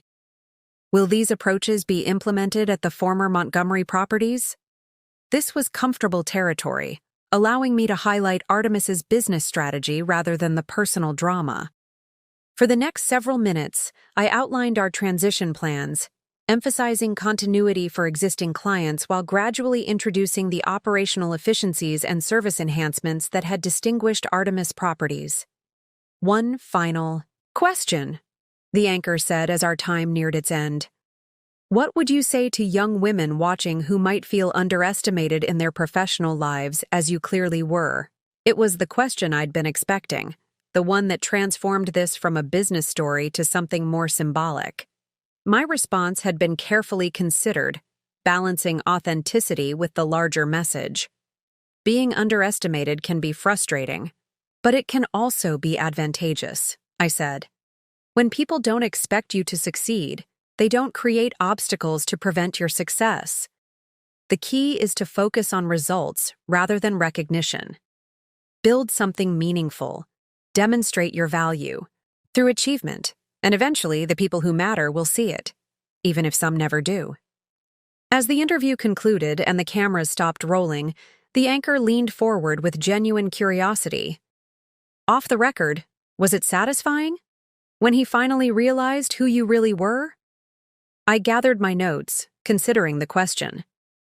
The satisfaction came from building something worthwhile, I said finally. The recognition was secondary. It wasn't entirely true, but it wasn't entirely false either. The complexity of my feelings about Anders' revelation, the mixture of vindication and regret, of professional pride and personal sadness, wasn't something that could be distilled into a soundbite, on or off the record. Back at Artemis headquarters, the energy had shifted from crisis management to implementation. Transition teams were deploying to Montgomery properties worldwide. Operations specialists were reviewing systems integration protocols, and HR representatives were preparing communications for employees at all levels. The interview played well. Alexis reported as I rejoined the command center. Financial analysts are responding positively to the emphasis on business strategy rather than personal drama. Montgomery stock has been unfrozen and is stabilizing around the acquisition price point. And the properties? I asked, focusing on the practical rather than the public relations. Initial reports from our advance teams are promising, she confirmed. Staff at the domestic locations seem relieved rather than resistant. The international properties are more complicated, especially the Asian expansion sites where construction issues have been minimized or concealed. Prioritize transparency, I instructed. I want complete assessments of all properties within 72 hours with no sugarcoating of problems. We'll address issues directly rather than perpetuating the culture that created them. Alexis nodded, making notes. There's one other matter, she added, her tone shifting slightly. Anders is here. He's asking to speak with you privately before the transition announcement to Montgomery senior staff this afternoon. I hadn't expected this, hadn't anticipated a face-to-face meeting so soon after the public revelation.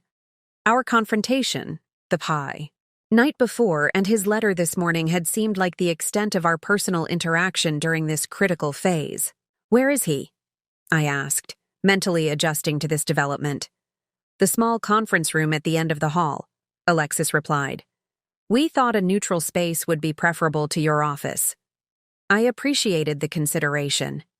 Meeting in my CEO office would have unnecessarily emphasized the power shift between us, a personal dynamic that didn't need reinforcement when the business reality was already clear. I found Anders standing at the window, looking out over the city skyline. He had recovered his composed appearance since our last encounter, impeccably dressed in his signature charcoal suit, hair perfectly styled, posture straight and controlled. Only the tension in his shoulders and the slight darkness beneath his eyes revealed the strain of the past 24 hours. He turned as I entered, his expression carefully neutral. Your interview was impressive, he said. Focused on business, minimal personal elements, smart approach. Thank you, I replied, equally measured. I understand you wanted to speak before the staff announcement?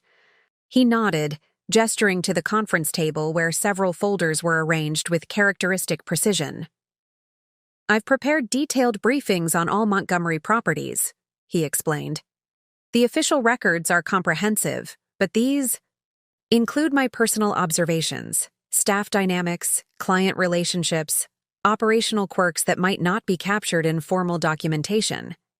I moved to the table, surprised by this practical, helpful approach. That's thoughtful, I acknowledged. It will be valuable for the transition teams. I want this to succeed, Celia, he said quietly. Not just for the employees and clients, but because it's the right business decision. Artemis is better positioned to manage these properties than Montgomery would have been, even without the financial crisis.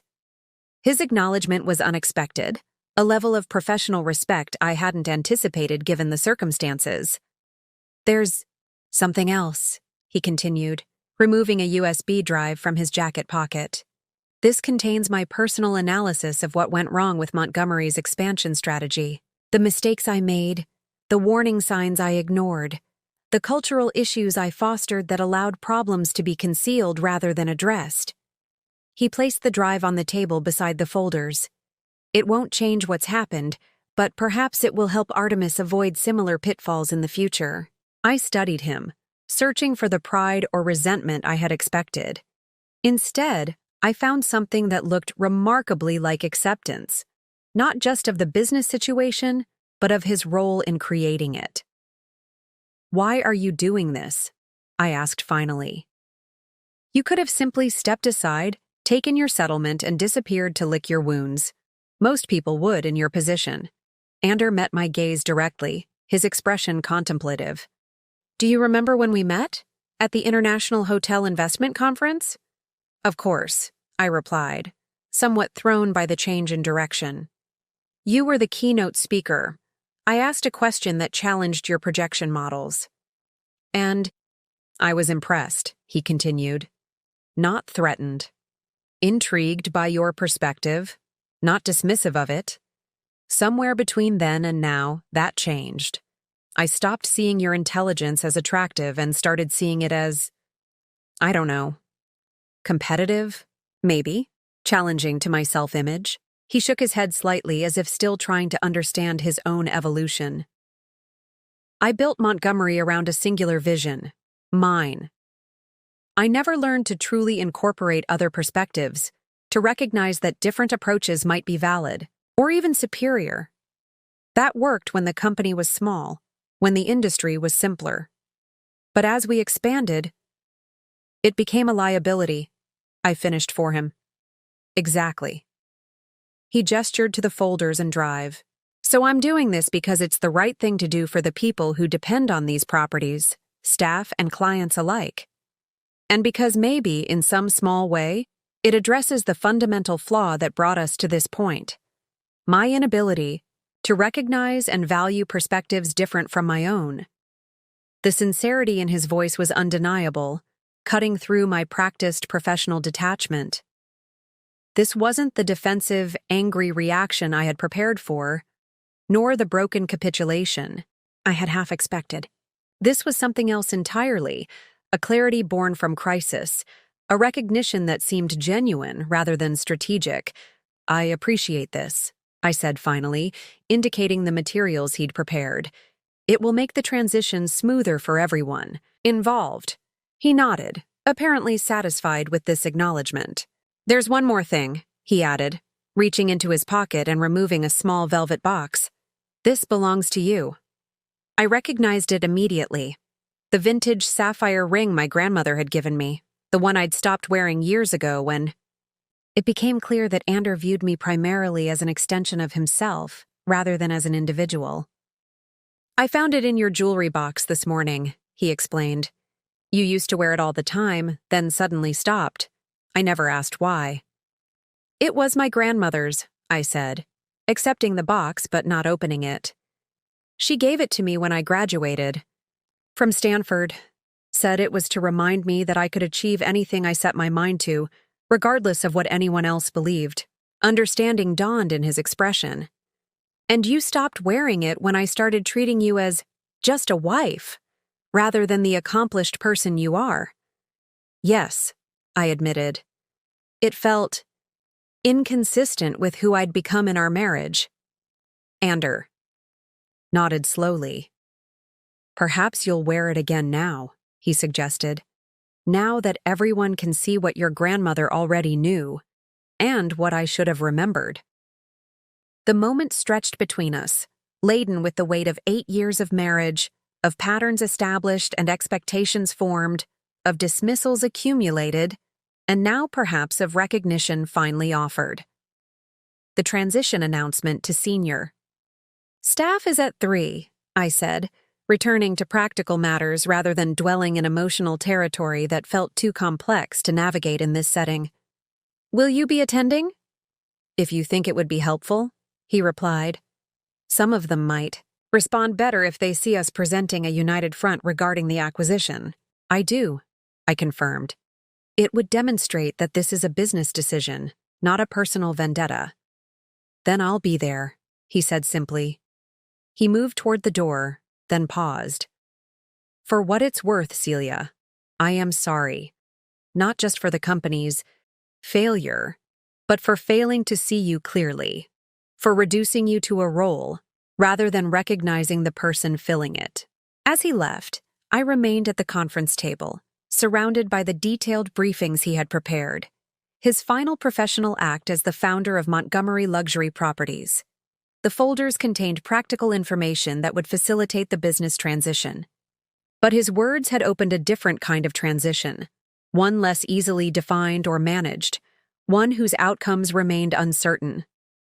The sapphire ring in its velvet box sat before me, a tangible symbol of the person I had been before becoming. Just a wife. The person I had reclaimed as C.E. Adams, the person now fully visible to the world, and perhaps, finally, to the man who had once seen me clearly before his vision narrowed to fit his own expectations. 3 months after the acquisition, I stood in the grand ballroom of what had once been Montgomery Luxury's flagship property in Manhattan, now rebranded as the Artemis, New York. The space had been transformed for the evening's event, the formal launch of the integrated Artemis hospitality portfolio, combining the original Artemis properties with the former Montgomery locations under a unified brand and management philosophy.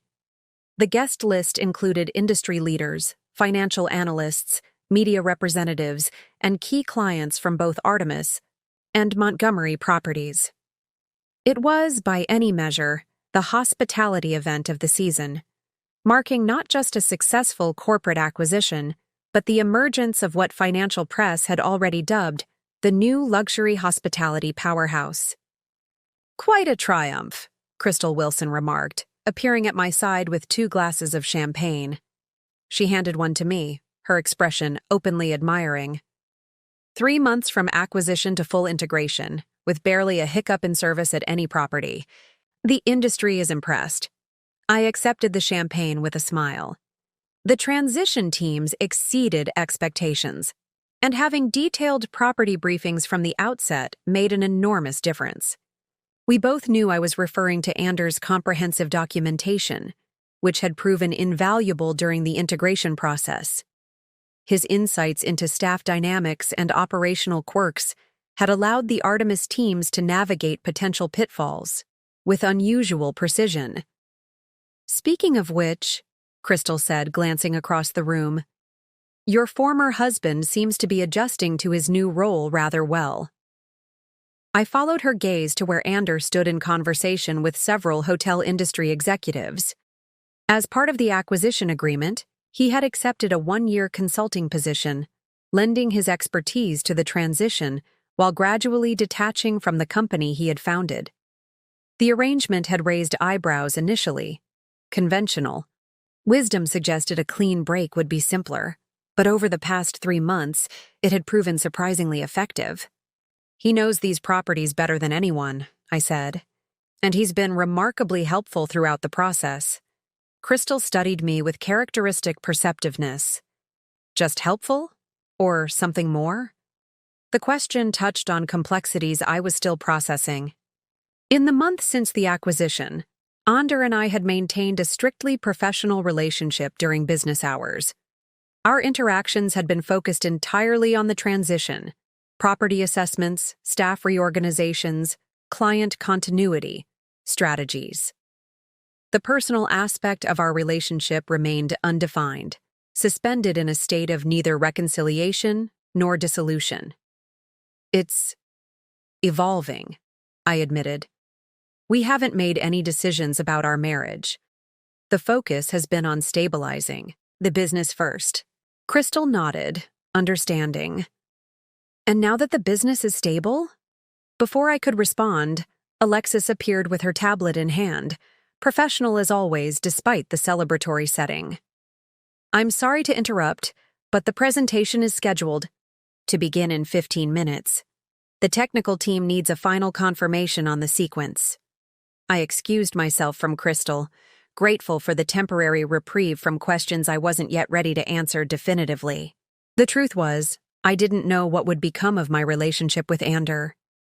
The man who had emerged from the crisis of Montgomery Luxury's collapse, reflective, accountable, genuinely supportive of my leadership, bore little resemblance to the dismissive husband who had mocked my business acumen for years.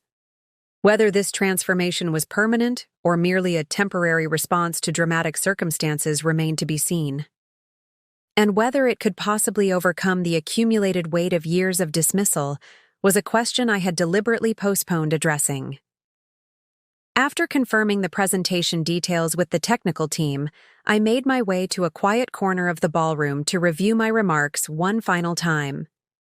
The speech had been carefully crafted to emphasize business strategy and future vision, rather than dwelling on the unusual circumstances of the acquisition.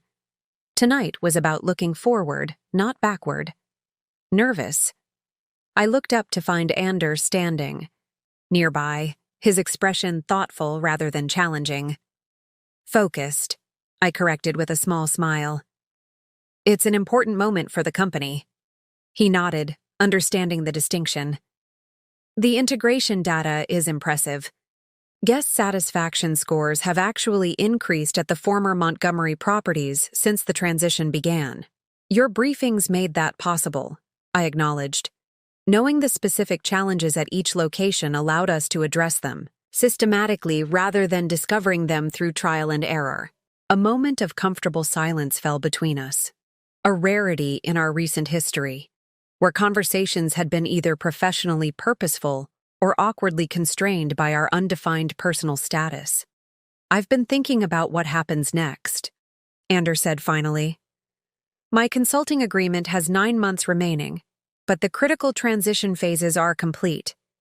You don't really need me anymore. The statement hung in the air, its professional meaning clear but its personal implications ambiguous. Are you suggesting an early termination of the agreement? I asked, keeping my tone neutral.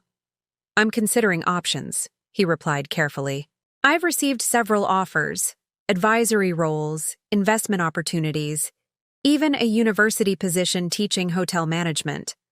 All outside the competitive radius specified in our agreement, of course.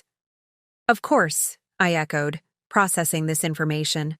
The possibility of Ander leaving Artemis, leaving New York entirely perhaps, hadn't factored into my immediate plans. Yet it made logical sense.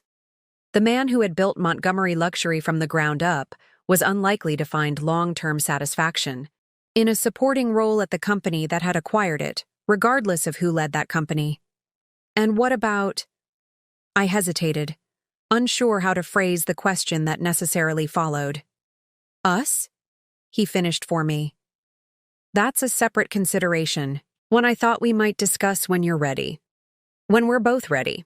I studied him, noting the careful way he had separated the professional decision from the personal one, giving me space to consider each on its own merits rather than as a package deal.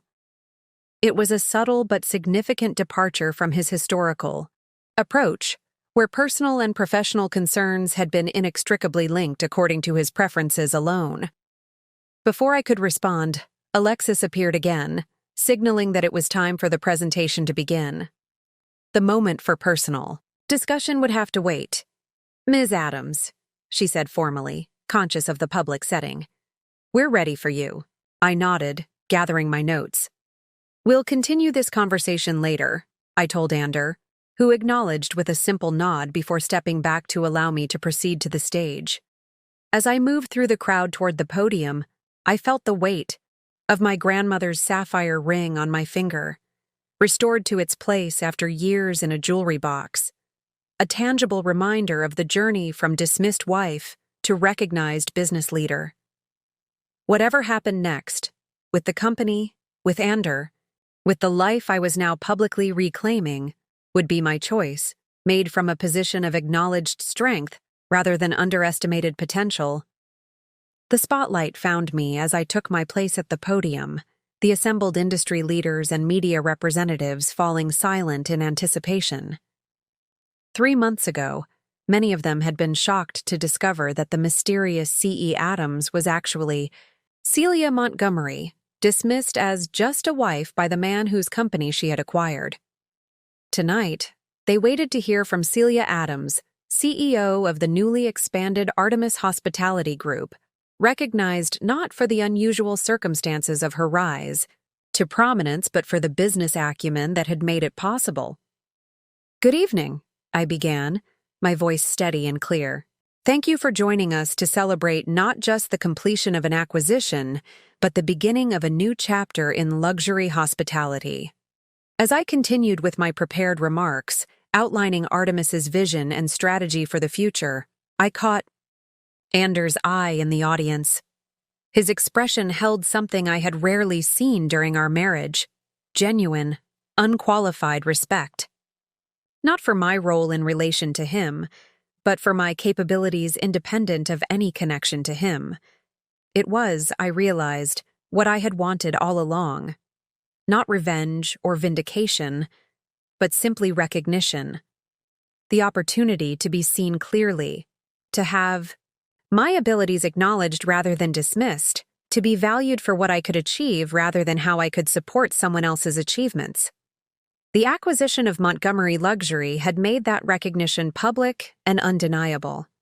But the more meaningful recognition had come privately, in Anders' letter the morning of the acquisition, in his helpful transition support, in the respectful way he now treated me as a business equal rather than a decorative accessory. Whether that recognition could form the foundation for a renewed personal relationship remained an open question, one I was now free to consider from a position of strength rather than limitation, of choice rather than constraint. For now, I focused on the business at hand, guiding the audience through Artemis's plans for the future, no longer hidden in the shadows as C.E. Adams nor dismissed as just a wife, but fully visible as exactly who I had always been, a capable, strategic business leader whose greatest advantage had turned out to be the very underestimation I had finally overcome. 3 months after the acquisition, I stood in the grand ballroom of what had once been Montgomery Luxury's flagship property, in Manhattan, now rebranded as the Artemis New York. The space had been transformed for the evening's event, the formal launch of the integrated Artemis hospitality portfolio, combining the original Artemis properties with the former Montgomery locations under a unified brand and management philosophy. The guest list included industry leaders, financial analysts, media representatives, and key clients from both Artemis and Montgomery properties. It was, by any measure, the hospitality event of the season, marking not just a successful corporate acquisition, but the emergence of what financial press had already dubbed the new luxury hospitality powerhouse. "Quite a triumph," Crystal Wilson remarked, appearing at my side with 2 glasses of champagne. She handed one to me, her expression openly admiring. 3 months from acquisition to full integration, with barely a hiccup in service at any property. The industry is impressed. I accepted the champagne with a smile. The transition teams exceeded expectations, and having detailed property briefings from the outset made an enormous difference. We both knew I was referring to Anders' comprehensive documentation, which had proven invaluable during the integration process. His insights into staff dynamics and operational quirks had allowed the Artemis teams to navigate potential pitfalls with unusual precision. "Speaking of which," Crystal said, glancing across the room, "your former husband seems to be adjusting to his new role rather well." I followed her gaze to where Anders stood in conversation with several hotel industry executives. As part of the acquisition agreement, he had accepted a 1-year consulting position, lending his expertise to the transition while gradually detaching from the company he had founded. The arrangement had raised eyebrows initially. Conventional. Wisdom suggested a clean break would be simpler, but over the past 3 months it had proven surprisingly effective. "He knows these properties better than anyone," I said, "and he's been remarkably helpful throughout the process." Crystal studied me with characteristic perceptiveness. "Just helpful? Or something more?" The question touched on complexities I was still processing. In the months since the acquisition, Ander and I had maintained a strictly professional relationship during business hours. Our interactions had been focused entirely on the transition, property, assessments, staff reorganizations, client continuity strategies. The personal aspect of our relationship remained undefined, suspended in a state of neither reconciliation nor dissolution. It's evolving, I admitted. We haven't made any decisions about our marriage. The focus has been on stabilizing the high. Business first, Crystal nodded, understanding. And now that the business is stable? Before I could respond, Alexis appeared with her tablet in hand, professional as always despite the celebratory setting. I'm sorry to interrupt, but the presentation is scheduled to begin in 15 minutes. The technical team needs a final confirmation on the sequence. I excused myself from Crystal, grateful for the temporary reprieve from questions I wasn't yet ready to answer definitively. The truth was, I didn't know what would become of my relationship with Ander. The man who had emerged from the crisis of Montgomery Luxury's collapse, reflective, accountable, genuinely supportive of my leadership, bore little resemblance to the dismissive husband who had mocked my business acumen for years. Whether this transformation was permanent or merely a temporary response to dramatic circumstances remained to be seen. And whether it could possibly overcome the accumulated weight of years of dismissal was a question I had deliberately postponed addressing. After confirming the presentation details with the technical team, I made my way to a quiet corner of the ballroom to review my remarks one final time. The speech had been carefully crafted to emphasize business strategy and future vision rather than dwelling on the unusual circumstances of the acquisition. Tonight was about looking forward, not backward. Nervous? I looked up to find Ander standing nearby, his expression thoughtful rather than challenging. Focused, I corrected with a small smile. It's an important moment for the company. He nodded, understanding the distinction. The integration data is impressive. Guest satisfaction scores have actually increased at the former Montgomery properties since the transition began. Your briefings made that possible, I acknowledged. Knowing the specific challenges at each location allowed us to address them systematically, rather than discovering them through trial and error. A moment of comfortable silence fell between us, a rarity in our recent history, where conversations had been either professionally purposeful or awkwardly constrained by our undefined personal status. I've been thinking about what happens next, Ander said finally. My consulting agreement has 9 months remaining, but the critical transition phases are complete. You don't really need me anymore. The statement hung in the air, its professional meaning clear but its personal implications ambiguous. Are you suggesting an early termination of the agreement? I asked, keeping my tone neutral. I'm considering options, he replied carefully. I've received several offers, advisory roles, investment opportunities, even a university position teaching hotel management. All outside the competitive radius specified in our agreement, of course. Of course, I echoed, processing this information. The possibility of Ander leaving Artemis, leaving New York entirely, perhaps, hadn't factored into my immediate plans. Yet it made logical sense. The man who had built Montgomery Luxury from the ground up was unlikely to find long-term satisfaction in a supporting role at the company that had acquired it, regardless of who led that company. And what about? I hesitated, unsure how to phrase the question that necessarily followed. Us?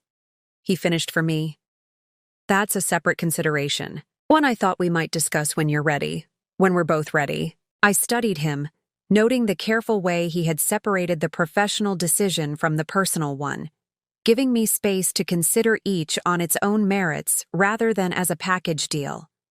It was a subtle but significant departure from his historical approach, where personal and professional concerns had been inextricably linked according to his preferences alone. Before I could respond, Alexis appeared again, signaling that it was time for the presentation to begin. The moment for personal discussion would have to wait. "Ms. Adams," she said formally, conscious of the public setting, "we're ready for you." I nodded, gathering my notes. "We'll continue this conversation later," I told Ander, who acknowledged with a simple nod before stepping back to allow me to proceed to the stage. As I moved through the crowd toward the podium, I felt the weight of my grandmother's sapphire ring on my finger, restored to its place after years in a jewelry box, a tangible reminder of the journey from dismissed wife to recognized business leader. Whatever happened next, with the company, with Ander, with the life I was now publicly reclaiming, would be my choice, made from a position of acknowledged strength rather than underestimated potential. The spotlight found me as I took my place at the podium, the assembled industry leaders and media representatives falling silent in anticipation. 3 months ago, many of them had been shocked to discover that the mysterious C.E. Adams was actually Celia Montgomery, dismissed as just a wife by the man whose company she had acquired. Tonight, they waited to hear from Celia Adams, CEO, of the newly expanded Artemis Hospitality Group, recognized not for the unusual circumstances of her rise to prominence, but for the business acumen that had made it possible. "Good evening," I began, my voice steady and clear. "Thank you for joining us to celebrate not just the completion of an acquisition, but the beginning of a new chapter in luxury hospitality." As I continued with my prepared remarks, outlining Artemis's vision and strategy for the future, I caught Ander's eye in the audience. His expression held something I had rarely seen during our marriage: genuine, unqualified respect. Not for my role in relation to him, but for my capabilities independent of any connection to him. It was, I realized, what I had wanted all along. Not revenge or vindication, but simply recognition.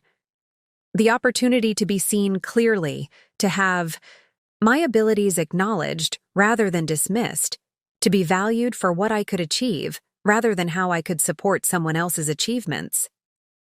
The acquisition of Montgomery Luxury had made that recognition public and undeniable.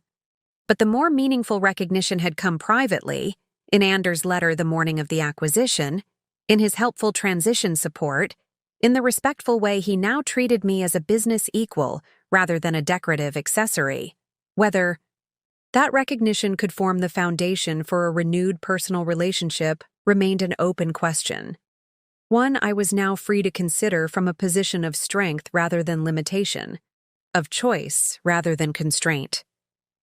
For now, I focused on the business at hand, guiding the audience through Artemis's plans for the future, no longer hidden in the shadows as C.E. Adams nor dismissed as just a wife, but fully visible as exactly who I had always been: a capable, strategic business leader whose greatest advantage had turned out to be the very underestimation I had finally overcome.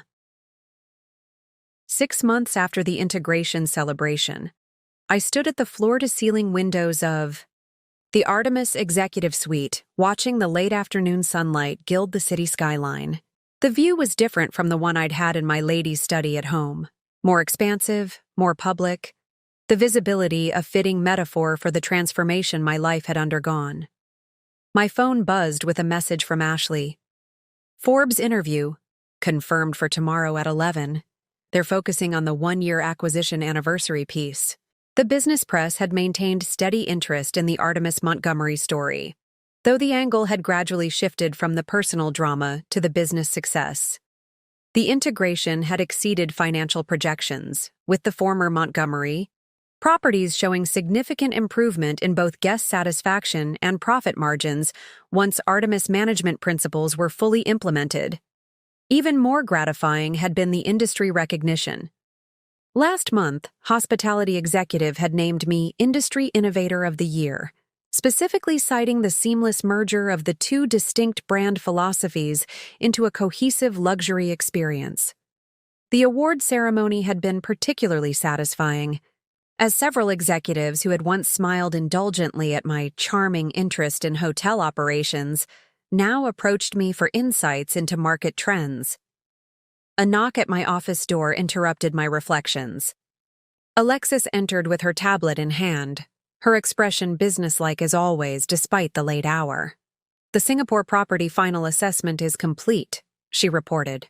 "The construction issues were even more extensive than initially documented, but the remediation team believes they can complete the necessary structural work without significantly impacting the aesthetic design. Updated timeline and budget are ready for your review." I nodded, unsurprised by the findings. The Singapore property had been the most problematic of Montgomery's Asian expansion sites, with multiple layers of concealed deficiencies that had emerged during our comprehensive audit. Unlike the previous, management, which had masked problems to protect the expansion narrative, Artemis had taken the opposite approach: complete transparency followed by strategic resolution. "And the Dubai numbers?" I asked, referring to the property whose fraudulent performance projections had precipitated Montgomery Luxury's collapse. "Stabilized," Alexis confirmed. 6 consecutive months of authentic growth once we implemented the revised positioning strategy. Still below the fabricated projections that were presented to investors, but significantly above industry averages for the market. "Send the full reports to my secure server," I instructed. "I'll review them tonight." As Alexis turned to leave, she paused. "Also, Mr. Montgomery's final consulting report was submitted this afternoon. He's completed the last property assessments as requested." The formal reference to Ander as Mr. Montgomery reflected the professional boundaries that had been maintained throughout the transition period. Despite working together regularly on the integration, we had carefully separated our business interactions from the more complex personal questions that remained unresolved. "Thank you," I said. "Is he still in the building?" "No," she replied. "He mentioned having a dinner engagement, but he did ask if you would call him when you had a chance to review the report. He said it contains some additional observations beyond the specific property assessments." After Alexis departed, I opened Ander's report on my tablet, curious about these additional observations. The document was characteristically thorough, with detailed analyses of each property's current position and future potential. But the final section, titled Integration Reflections, departed from the business focus into more personal territory. In analyzing the successful integration of Montgomery properties into the Artemis portfolio, one factor deserves particular acknowledgement: the fundamental difference in management philosophy between the two organizations. Montgomery Luxury operated on a centralized model, with major decisions flowing from a single vision: mine. This approach created consistency, but limited innovation and obscured problems that didn't align with established narratives. Artemis, by contrast, has implemented what I've come to recognize as a more resilient model: distributed expertise within a cohesive framework. This balance between clear brand standards and operational flexibility has allowed former Montgomery properties to maintain their distinctive character while addressing the structural weaknesses that had developed under my leadership. This observation isn't merely professional, it's personal as well. The same centralized thinking that ultimately undermined Montgomery Luxury also damaged my marriage. I approached both my company and my relationship with the conviction that my perspective was inherently correct, leaving little room for alternative viewpoints or collaborative development. The past 9 months working within the Artemis structure have demonstrated a better approach, one that values multiple perspectives, embraces constructive challenge, and recognizes that the strongest organizations, like the strongest relationships, thrive on mutual respect rather than rigid hierarchy. As disatsi. My consulting role concludes, I want to express my appreciation for the opportunity to participate in this process. It has been professionally illuminating and personally transformative. I read the section twice, struck by the parallels Ander had drawn between his business failure and our relationship challenges. The insight showed a level of self-awareness I wouldn't have attributed to him a year ago, a capacity for critical reflection that suggested genuine evolution rather than strategic adaptation to changed circumstances. My phone rang, pulling me from these thoughts. The screen displayed Anders' name. "I just finished reading your report," I said when I answered. "Thorough as always." "Including the final section?" he asked, his tone careful. "Yes," I confirmed. "The parallels you drew between management philosophy and personal relationships were insightful." A brief pause before he responded. "Not just theoretical observations. I've had considerable time to reflect on both failures, the company and our marriage. The patterns were remarkably similar." Another pause, longer this time. "Celia, I'm calling because I've made a decision about my next steps. I've accepted a position with the Cornell School of Hotel Administration. They've created a new chair in hospitality innovation, focusing on sustainability practices and adaptive management models." The news wasn't entirely unexpected. Ander had mentioned teaching possibilities months earlier, but the specifics were significant. Cornell was in Ithaca, hundreds of miles from New York City. This wasn't just a new professional direction. It represented a geographic separation as well. "That's an excellent opportunity," I said, keeping my voice neutral despite the complex emotions the announcement triggered. "When do you start?" "Next semester," he replied. "I'll be relocating to Ithaca in 6 weeks." The implications hung between us, unspoken but unavoidable. For months, we had existed in a professional limbo. Our personal relationship neither resumed nor formally dissolved. Anders' move would force a resolution one way or the other. "I'd like to talk about what this means," he continued. "Not over the phone. Would you have dinner with me tomorrow night? The River Cafe at 8? The River Cafe had been the site of our first date 10 years earlier, a deliberate choice that signaled this wouldn't be a business discussion. "Yes," I agreed. "I'll be there." After ending the call, I returned to the window, watching as office die. Lights began illuminating the darkening city. The past year had transformed both my professional standing and personal understanding. I had emerged from the shadows of just a wife to claim my rightful position as a respected business leader. The acquisition that had begun as a strategic opportunity had evolved into something more complex. Not revenge, as the media had initially framed it, but a recalibration of power and perception.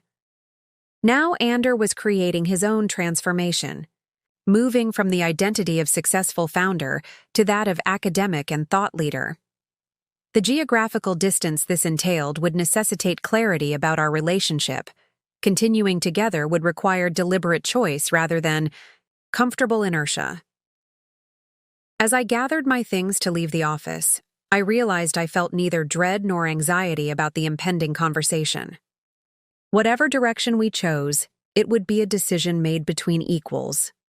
Two people who had finally seen each other clearly, without the distortions of ego or expectation that had clouded our previous years together.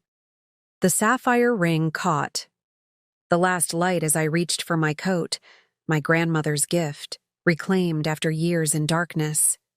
Whether Ander and I found a new foundation or acknowledged the irreparable fractures in our relationship, I would move forward as myself, fully visible, fully valued, no longer dismissed or diminished by anyone's limited perception. The woman, who had been mocked as just a wife, had reclaimed not just a company, but herself. That was the true acquisition, the one that could never be surrendered or devalued. That was the victory that mattered most. As the elevator descended toward the lobby, I made a mental note to call Crystal Wilson in the morning.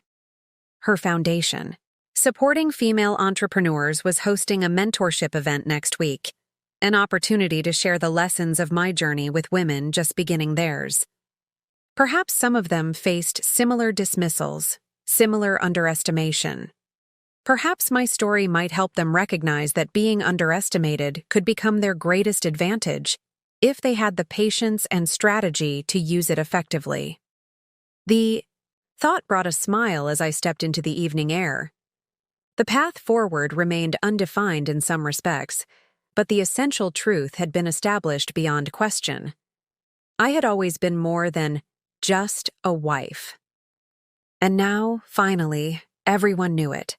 including the man who had once been too blind to see. When my story first became public, the wife who built a hospitality empire while her husband dismissed her as incapable, I received thousands of messages from women who saw their own experiences reflected in mine. Not the specific circumstances, of course. Few women secretly build companies that eventually acquire their husbands' businesses. But the fundamental experience of being underestimated, dismissed or defined by their relationship to someone else rather than by their own capabilities, that resonated with countless women across industries and circumstances. So today, I want to speak directly to those of you who have felt that particular sting of dismissal, who have watched your ideas be ignored only to be celebrated when repeated by someone else, who have been introduced as someone's wife rather than as a professional in your own right. First, let me acknowledge the reality. Being underestimated hurts. When Ander would laugh off my business insights at dinner parties or explain to others what I couldn't possibly understand, each dismissal cut deeply. There's a special kind of pain in having your capabilities denied by someone who is supposed to see and value you fully. I want you to know that your feelings of frustration, anger, or hurt in similar situations are entirely valid. But I also want to share what became the most unexpected lesson of my journey. Sometimes, being underestimated can become your greatest strategic advantage. When people don't see your full capabilities, they also don't create obstacles to prevent your success. They don't view you as competition. They don't scrutinize your actions with suspicion or resistance. They simply don't pay attention, and that inattention can create space for you to build something extraordinary. In my case, Ander's absolute conviction that I couldn't understand complex business matters gave me the perfect cover to build Artemis Hospitality, while he remained completely unaware. His dismissal became my opportunity. Now, I'm not suggesting you need to operate in secrecy for years as I did. My approach was specific to my circumstances, but I am encouraging you to consider how the very underestimation that frustrates you might also offer unexpected freedom or opportunity. Another crucial lesson from my experience is the importance of separating your identity from others' perceptions. Throughout those years of dismissal, I never internalized Ander's limited view of me. I recognized it as his failure of perception, not my limitation of ability. This separation is essential. When someone dismisses your ideas or contributions, their assessment reflects their biases and limitations, not your worth or potential. Guard your self-knowledge fiercely against others' diminished perceptions of you. I maintained this separation partly through the support of people who did see me clearly. Crystal Wilson, who recognized my business acumen. Alexis Gardner, who respected my strategic vision. Even my grandmother, whose sapphire ring reminded me of who I truly was beneath the just-a-wife facade. These support networks are vital when navigating environments where your value isn't recognized. Find people who see your capabilities clearly, who validate your perspective, who remind you of your worth when others try to diminish you. And when possible, be that person for other women facing similar dismissal. One strategy that served me particularly well was using spaces coded as feminine and therefore unimportant to house my most significant work. My ladies' study, dismissed by Ander as merely the place where I managed household accounts, became the command center for my business empire precisely because he undervalued anything associated with traditional femininity. Look for similar opportunities in your own context, areas that are overlooked or undervalued because of their association with femininity, which might provide unexpected freedom for meaningful work precisely because they're not taken seriously. Throughout my journey, I learned the importance of maintaining professional focus amid personal dynamics. When the acquisition opportunity arose, I made decisions based on what would benefit Artemis Hospitality, not what would most effectively humiliate or punish Ander for years of dismissal. This professional focus amid complex personal feelings demonstrates leadership maturity and ultimately commands more respect than decisions driven by emotional reaction. It's particularly crucial for women whose emotional responses are often scrutinized more harshly than men's. Perhaps most importantly, I learned to value recognition over revenge. Although the media initially framed my acquisition of Montgomery luxury as revenge for years of dismissal, my true motivation was more nuanced. I wasn't primarily seeking to punish Ander, but to create a successful business and eventually to be recognized for my genuine capabilities. This distinction matters. Focusing on revenge keeps you oriented around the person who harmed you, while focusing on achievement and rightful recognition centers your own goals and growth. The satisfaction I felt came not from seeing Ander's company collapse, but from finally being acknowledged for the business leader I had always been. I also discovered the power of strategic visibility, choosing when and how to be seen. For years, I operated as the deliberately low-profile C.E. Adams, recognizing that anonymity provided advantages in a business world that often judges female leaders differently than male ones.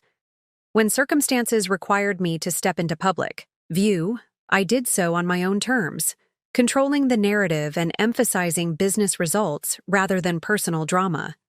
This approach can be powerful in environments that subject women to heightened scrutiny or double standards.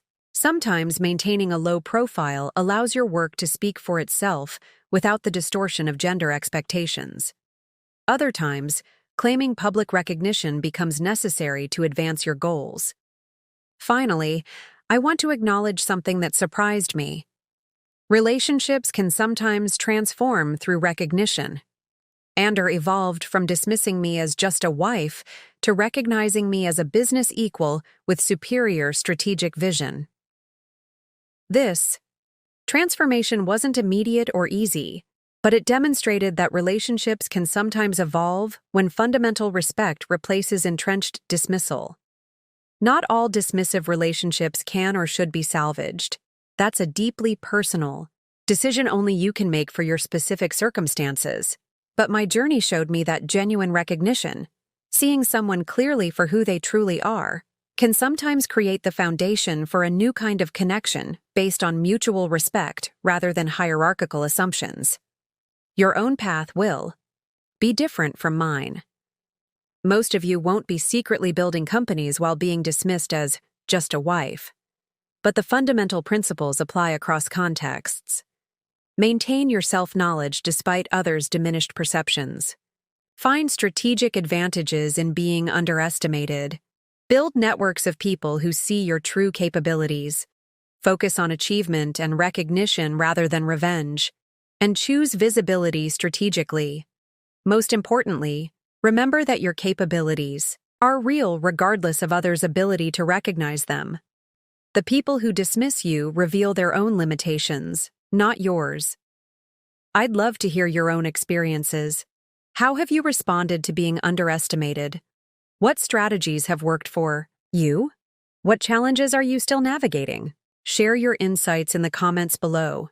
Your perspective might be exactly what another woman in our community needs to hear today. Remember, sometimes being underestimated is the perfect cover for building something extraordinary. Just as I was always more than just a wife, you are more than how others choose to see you. Claim that truth and build from there. Up next, you've got 2 more standout stories right on your screen. If this one hit the mark, you won't want to pass these up. Just click and check them out. And don't forget to subscribe and turn on the notification bell so you don't miss any upload from us.